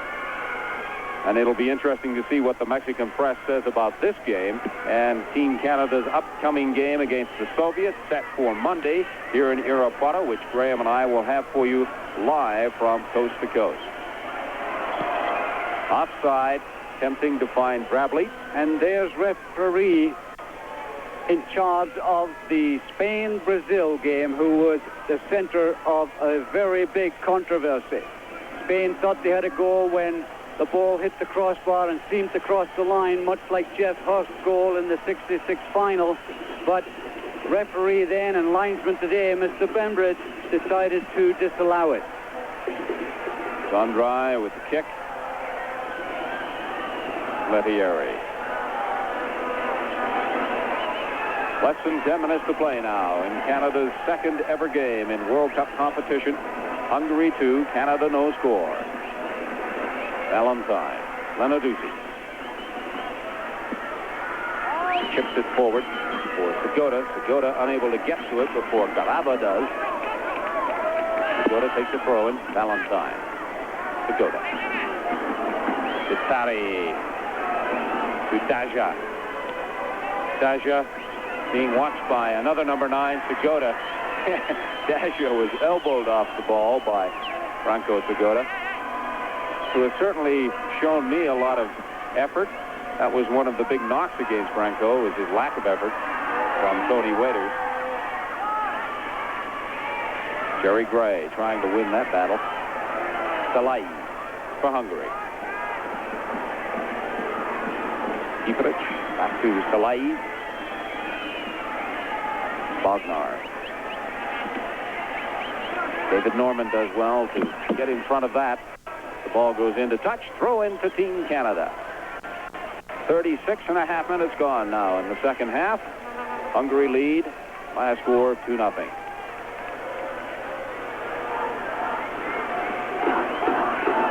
Randy Reagan, Ian Bridge. Long ball down the right side, hoping that Segota can get to it. And he's beaten by Cardos. Cardos, Garaba. Daja plays it on the left flank for Varga. Esterházy being watched by Randy Reagan. Varga. And Varga Knocked from behind by Lenarduzzi, and Lenarduzzi having harsh words with Varga. And he gets the yellow card from referee El Sharif of Syria. The frustration beginning to show in the face and the mannerisms of Bob Lenarduzzi, one of the veterans of the Canadian side, over 40 appearances. Now has more appearances in a Canadian uniform than does his brother, Sam Lenarduzzi, who has joined our commentating team in Mexico, working with Jeff Gowan. Free kick taken by Ditari to Kieprich. Kieprich at the top of the 18-yard box leaves it for Bognar. Bognar with the block. It hits the bar. A fortunate moment for Tino Lettieri and the Canadian team that ball did not rebound back into the goal. And a fortunate moment for Bobby Lenarduzzi, who thought it was going to go for a goal kick. So it hit the post and bounced into the arms across the goal line to Tino Lettieri. An amazing lapse, but you can see that some of the sting has now gone out of this Canadian side after that second goal. The legs are beginning to feel a little rubbery, and now it's going to take a tremendous effort. One has to feel that this game has been salted away by Hungary, much as Canada has tried. On the day, they were just not good enough. And if the result stands, that will leave France and the Soviets on top of Group C with 3 points each, and then the Hungarians with 2, and Canada with no points from 2 games. But a big final game coming up for Team Canada in World Cup 86, Monday afternoon here in Irapuato against the Soviet Union. And Graham and I will be here, and we'll have it for you live from coast to coast on the CBC. Lenarduzzi, who is wearing the armband now as the Canadian captain with the departure of Bruce Wilson. Jerry Gray losing that battle in the air to Varga. Vitari for Hungary plays a nice ball through to Kieprich. Kieprich. And a good save by Tino Lettieri, who really didn't know where the ball was after he made the save, but a good effort on the part of Lettieri. And the big number 7, Kieprich for Hungary, beginning to find huge holes in this Canadian defense. Lettieri is so good at coming off his line, read that well, made an excellent save. But you can see the difference now in this Hungarian side. They're beginning to play with a lot of confidence. Now they've got a 2-0 lead. Mike Sweeney battling against Bognar. Sweeney realizing he was beaten, so he just hung on to the sweater. And referee Al Sharif reached for his pocket to get a card, realized that Sweeney had been booked before and would have to send him off, so put it back in very promptly. But referee Al Sharif is having words. Oh, yeah. And there is the red card for Mike Sweeney. He got his second yellow in the game, so that means the red card comes out, which means that Mike Sweeney will not be able to play for Canada in the next game against the Soviet Union. Team captain Bob Lenarduzzi quickly over there to have words with Al Sharif, the referee. But unfortunately, words with the referee rarely get a result. Ditari. And cleared across the line by Bob Lenarduzzi. That'll be a corner kick to the Hungarians. And a dejected Mike Sweeney just going into the player's box beneath it. With all the boots that have been flying around in this World Cup competition, I have to query whether that little tug on the jersey was worth sending a player off for. Whether it was a Canadian player or not, any player, it's hardly justifiable. Jerry Gray gets a head on it. Daja for Hungary. Plays it out on the right side for Kieprich. Being watched there by David Norman. Norman manages to get a foot on it. Salai keeps it in the Canadian half. Varga now working down the left flank for the Hungarians. Plays it back to Ditari. Ditari, a long ball over the right side. Salai. Salai with a shot, and a good save by Tino, who had to be very careful with the way that ball bounces on the turf here in Irapuato. And we're informed that that red card to Mike Sweeney is the very first issued in World Cup '86. So a dubious honor going to Mike Sweeney, the pride of Duncan, BC. Randy Reagan with a little bit of space at midfield. Reagan unable to move it forward, but keeps trying. And the referee indicates that Reagan was interfered with, so it'll be a free kick taken quickly. Jerry Gray to Lenarduzzi. Lenarduzzi tries to work it in the middle, gets by one tackle. Lenarduzzi for Bradley, and again the linesman flag goes up. Team Canada frustrated time and time again by the offside call. And the anxiety of Igor Frablic to get on the scoreboard, he just leaves that one bit early. Good through ball by Lenarduzzi, but a striker just has to time his run perfectly. And Igor, on that occasion, off his mark a little too quickly. According to my watch, just under 2 minutes to play here in Irapuato. Team Canada's game against Hungary. Canadians trailing 2-0. Esterhazy opened the scoring for the Hungarians in the first minute when the Canadians were caught napping in the back. And then they scored a goal in the second half to make it 2-0. Ditari getting the second goal for the Hungarians. Don't forget, Team Canada's last game in World Cup '86 will be against the Soviets on Monday from Irapuato, and Graham and I will be here, and we'll have it for you. Hope you can join us then. We're looking forward to that one. Bob Lenarduzzi, the cross, far post, looking for Segota. Segota unable to get to it. Roth beat him in the air. Cleared into touch by Bognar. Doesn't quite make it into touch. David Norman keeps it in play. Randy Samuel to Jerry Gray. About 45 seconds remaining to play, although I'm sure the referee will add on a little bit of extra time for stoppages and injuries. And again, the linesman's flag goes up, indicating offside. So many times in this game, the Hungarians, full credit, play the offside trap remarkably well.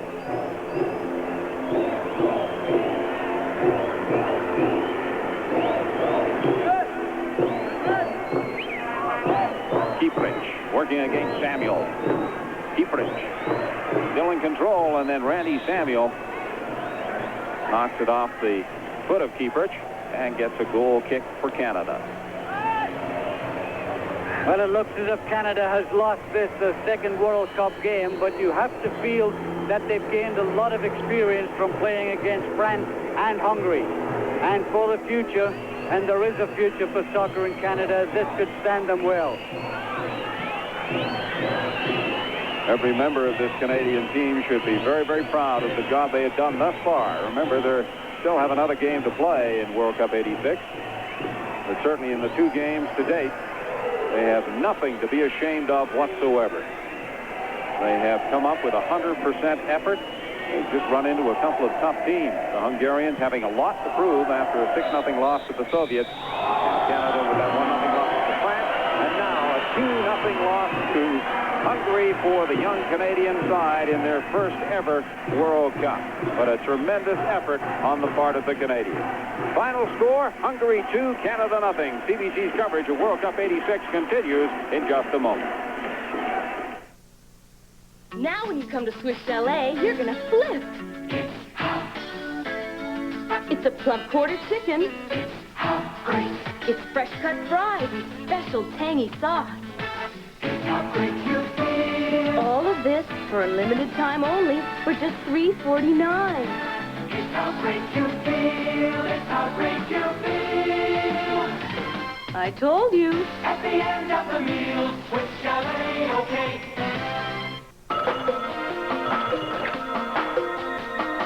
For all the unsung heroes. For all the guys who go the extra distance. You work hard.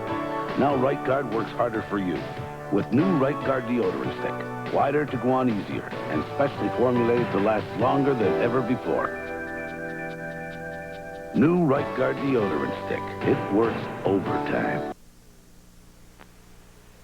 Well, a disappointing result for Team Canada. This was a game they thought they could win over Hungary, but indeed they lose 2-0. If Canada has a problem at this level, it's playing catch-up and indeed having a lack of finish and you could almost see the second goal coming. Canada kept forcing forward. They had a number of good scoring chances, did not get them, and then Hungary came back with a late goal to make it 2-0. But the one that hurt them was the one early. At the 2-minute mark, it will be Esterhazy, as this cross bounces off David Norman, and there is Martin Esterhazy just inside the post. Wasn't much room there, but he beat Tino Lettieri, making his first World Cup start. And we see another look at it. Not much room, but he finds the range. And that was the story after that. Canada was trying to play catch-up. They had a couple of good chances in the first half. This one set up for Igor Brablich, and that one failed to click. And about a minute later, Bruce Wilson to Jerry Gray. Gray will send it forward to Carl Valentine. Valentine looks like he's home. Ball just a little too far ahead, so he crosses it. Paul James can't get a shot on goal, and it was 1-0 at the half. In the second half, Hungary started quickly. Esterhazy looks like he has a great chance here, but fires it high and wide of the goal. And after that, Team Canada took over, and you thought they might be able to come up with the tying goal. Here, Mike Sweeney banks one off a defender, right on the goaltender Zendrai. But Canada kept pressing forward, and here they come once again. Cross in front, Brablich was impeded and couldn't get a good shot on goal, but later a free kick, and Segota will bang this one, and Zendrai is tested and knocks that away. Canada with a number of good scoring chances in the second half. Here they come again. Valentine plays the 1-2 nicely. Now he'll send it across, and a number of chances. David Norman doesn't get a good foot on it there, but Mike Sweeney keeps it alive just inside the line, and Sweeney will send it across there. Segota, the header, just over the bar. Canada kept pressuring. Here's another good chance. Igor Brablich sets up, but he waited just a step too long and was forced to shoot wide of the goal. And then the inevitable happened. Caprice back for Hungary. Lettieri the save. Detari with the rebound and the goal for Hungary, and that was it for Canada, as the Hungarians had taken a 2-0 lead. You can see the Canadians all playing up, and there's Caprice. Well, this time it's Wagner moving in, and he puts it across off the bar, and Lettieri was lucky there, as it remained 2-0. And one more break as Caprice moves in. Lettieri with the save, but it will finish 2-0. Hungary beating Canada in Group C action. Meantime, it was Brazil and Algeria playing at Jalisco Stadium in Guadalajara. And early in the game, a free kick, and there it is, the save by the Algerian keeper. Close call there, and Careca bangs it off the keeper wide of the goal. And it was still scoreless. Junior then on a corner. Careca the header, and another great save by the Algerian keeper kept it scoreless. Then it looks like Brazil opens the scoring, as Socrates moves in, puts it in the net, but they rule a foul against Brazil, and it remains scoreless in the first half. There's a shot off the bar by Julio Cesar, and it remains scoreless through the first half. And then Algeria, early in the second half, had a good scoring opportunity. Assad through, and Carlos has to be sharp, as this Algerian team continues to be a thorn in the opposition side. Here's a shot, looks like it's going in, and Edinho knocks it away from the bar. And then Brazil comes back again. It's Branco the shot. Good save there, and then off the post. And finally, Brazil will get the goal they were looking for. Miller takes it, puts it in front. Sloppy clearance by the Algerians. And there is Careca to get the winner, as Brazil beats Algeria 1-0. So the Brazilians, the tournament favorites, are going to be going through to the next round as they lead Group D after a pair of wins. Not the case for Canada, though. Disappointment today as they lose 2-0. Let's go back to the venue and rejoin Steve Armitage and Graham Leggett.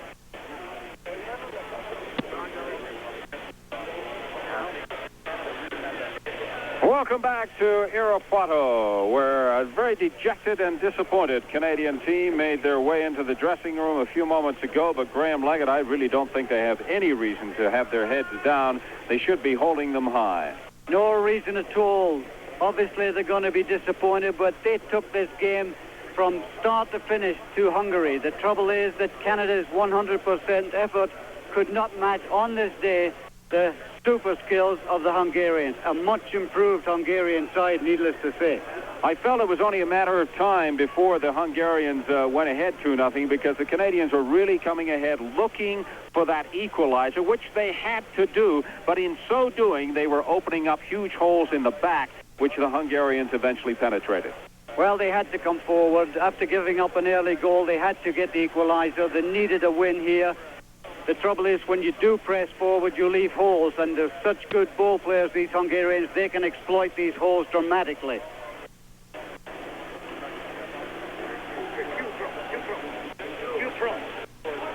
Chris, I know you're sitting in Mexico City. Have you got any thoughts? Well, a disappointment, obviously, Steve, because I think all of Canada thought that this was the game of the three that the Canadian side might be able to win, but they got off to the bad start. Esterhazy's goal in the second minute certainly changed the perspective of the entire game. Canada is a very strong defensive team. They are not good at coming forward, and they were forced into that position of trying to generate a goal, and maybe those odds makers, and I hate to give them credit, but maybe they're right. Canada is going to be very hard-pressed to score in this World Cup. They were in that position today, could not come up with a goal. Hungary wins it. Your final thoughts, gentlemen? Graham, let's look ahead to that important game against the Soviet Union. Well, very difficult to look ahead to the Soviet Union after. Are we on the promo now, Jack? Are we on the promo now? Let's look ahead to that Soviet game. Going to be a tough challenge. Losing 2-0 to Hungary, Soviets must seem an awesome task for Canada now. Although the way the Soviets played against the French side, they certainly weren't as impressive as they were against Hungary. I don't think Canada should be intimidated by the Soviet Union. I don't think they'll be intimidated at all. It's just that after two very, very tiring games against France and Hungary, what have they got left to play against the Soviet team? I hope they've got a lot, because it's going to take a lot. The Soviet team's performance against Hungary was one of the best I've ever seen, and the game against France was a classic.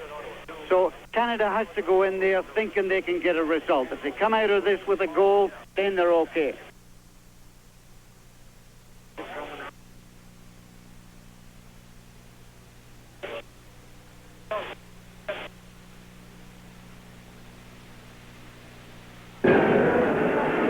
Game Graham Leggett and I will have in this beautiful stadium in Querétaro will be Sunday when West Germany take on Scotland in another important matchup in Group E. Any points in this section is going to be very valuable. Should be a terrific game. I played for Scotland against West Germany and we beat them 4-1. The same result will suit me just fine. You going to have this blue shirt on? I'd love to have this Adidas blue shirt on, because that's the color Scotland are going to be wearing. Scotland and West Germany, another important game in Group E, and we'll have it live for you from Querétaro on Sunday.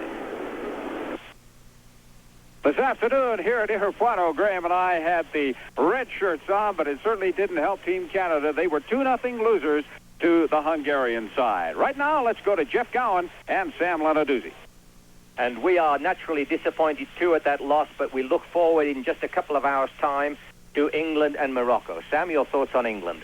Well, I think that Bobby Robson's reaction in the paper here was that he was a little upset with his players because they had many chances to score goals, didn't score them, they have to make more of their opportunities, and then got a little bit sloppy in defense to let Portugal steal a 1-0 win from them. So I'm sure that he's had some words with them, and I think with their captain Brian Robson, who got through 3/4 of that game, looking very fit, hopefully they need a win.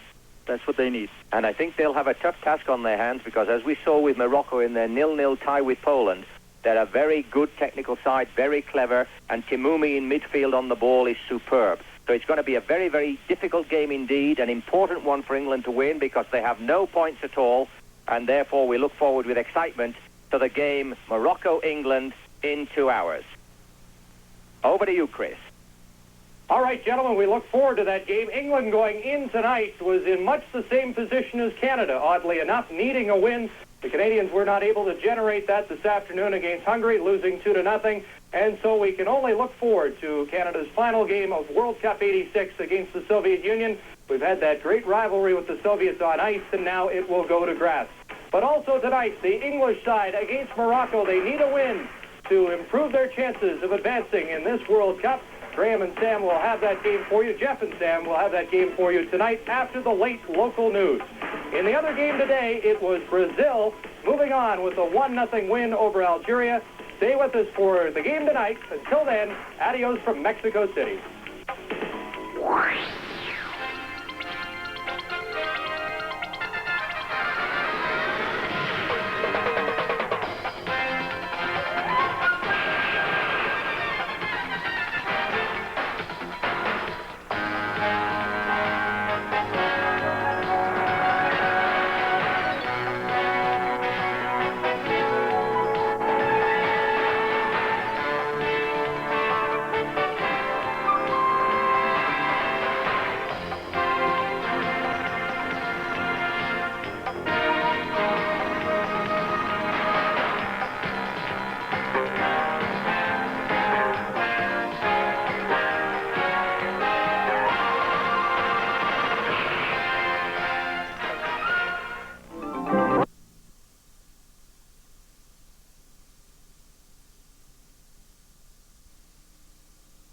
just listen to the long...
TSN presents the World Cup of Soccer, Mexico '86. Today, from the Irapuato Stadium in the city of Irapuato, Canada meet the Soviet Union in action from Group C. Now, here's your host, Dale Barnes. Hello everyone and welcome to TSN's continuing coverage of World Cup action from Mexico. Alongside me, as he has been from the very beginning, my co-host Tommy Doherty. Tommy, a big day for Canada today. They take on the Soviet Union. What are you expecting? Well, I'm expecting Canada to go all the way in the attack because, as you say, it's not only a big day, it could be the last day. So I'm expecting to give it a real shot this time, and the Soviets, I think they might just say, well, what we have we hold, don't get any injuries, and just see the game out. What about the Soviets? Having said that, they've been so powerful, but they slowed down a little up against France. Yes, they were tremendous against Hungary in the 6-0 thrashing. Then they came against a very, very good side, who sort of brought them back to earth a little bit. But it was still a very, very good match, 1-1. It certainly was. Well, Canada, as we know, lost 1-0 to France, lost 2-0 to Hungary. The Soviets defeated Hungary by 6-0 and drew 1-1 with France. Here's a preview of both teams. Two fairly respectable performances by Canada have left it nothing to be ashamed of. The Canadians battled gamely, looking for the equaliser against Hungary, but it never came. In both games, Canada's best offensive surges came when Branko Segota came on the field. Whether he is fit enough to play an entire game remains to be seen, but Canada needs his offense if it hopes to remain competitive. Dale Mitchell also deserves an opportunity, especially in view of Igor Vrablic's lack of pace in the game against Hungary. Bruce Wilson may be a question mark against the Soviets after pulling a hamstring early in the last game. It'd be a shame if Wilson is forced to miss his last international before retiring. Barring a complete disaster, the Soviets will move to the second round. In 2 games, they have shown that they must be considered for the final. The Soviets have scored 2 of the tournament's prettiest goals, including this one by Vasily Rats against France.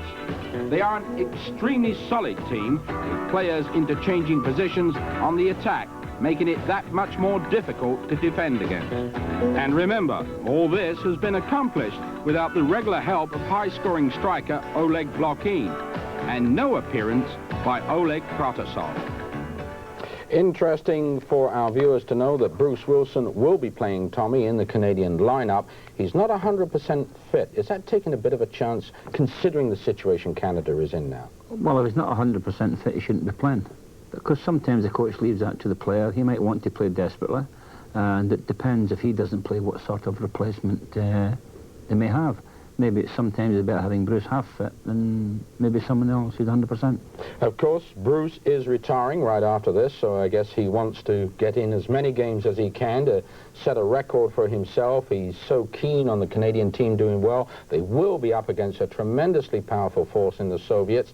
But on the other hand, if you were Tony Waiters, would you go in there now and give some of the guys a run that have made it to that final squad, but we have yet to see? No, not particularly. I would always feel my strongest side, providing he's got to give it a more offensive team for this particular match.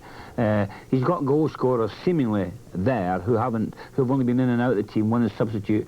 I think it's Pekos, who I believe is a reputed goal scorer, who's not played at all. Now that puzzles me. Okay, let's go back the other way then in goal. Would you have Tino in goal today, or would you have Paul Dolan? I would have Paul Dolan in goal today. Why? I think he's a better goalkeeper, and the future is with Paul Dolan and not with Tino. Well, the future is the fact that Canada very shortly kick off in Irapuato and face the powerful Soviet Union. We'll bring you that kickoff right after this commercial break. This is the Labatt World Cup Series on TSN.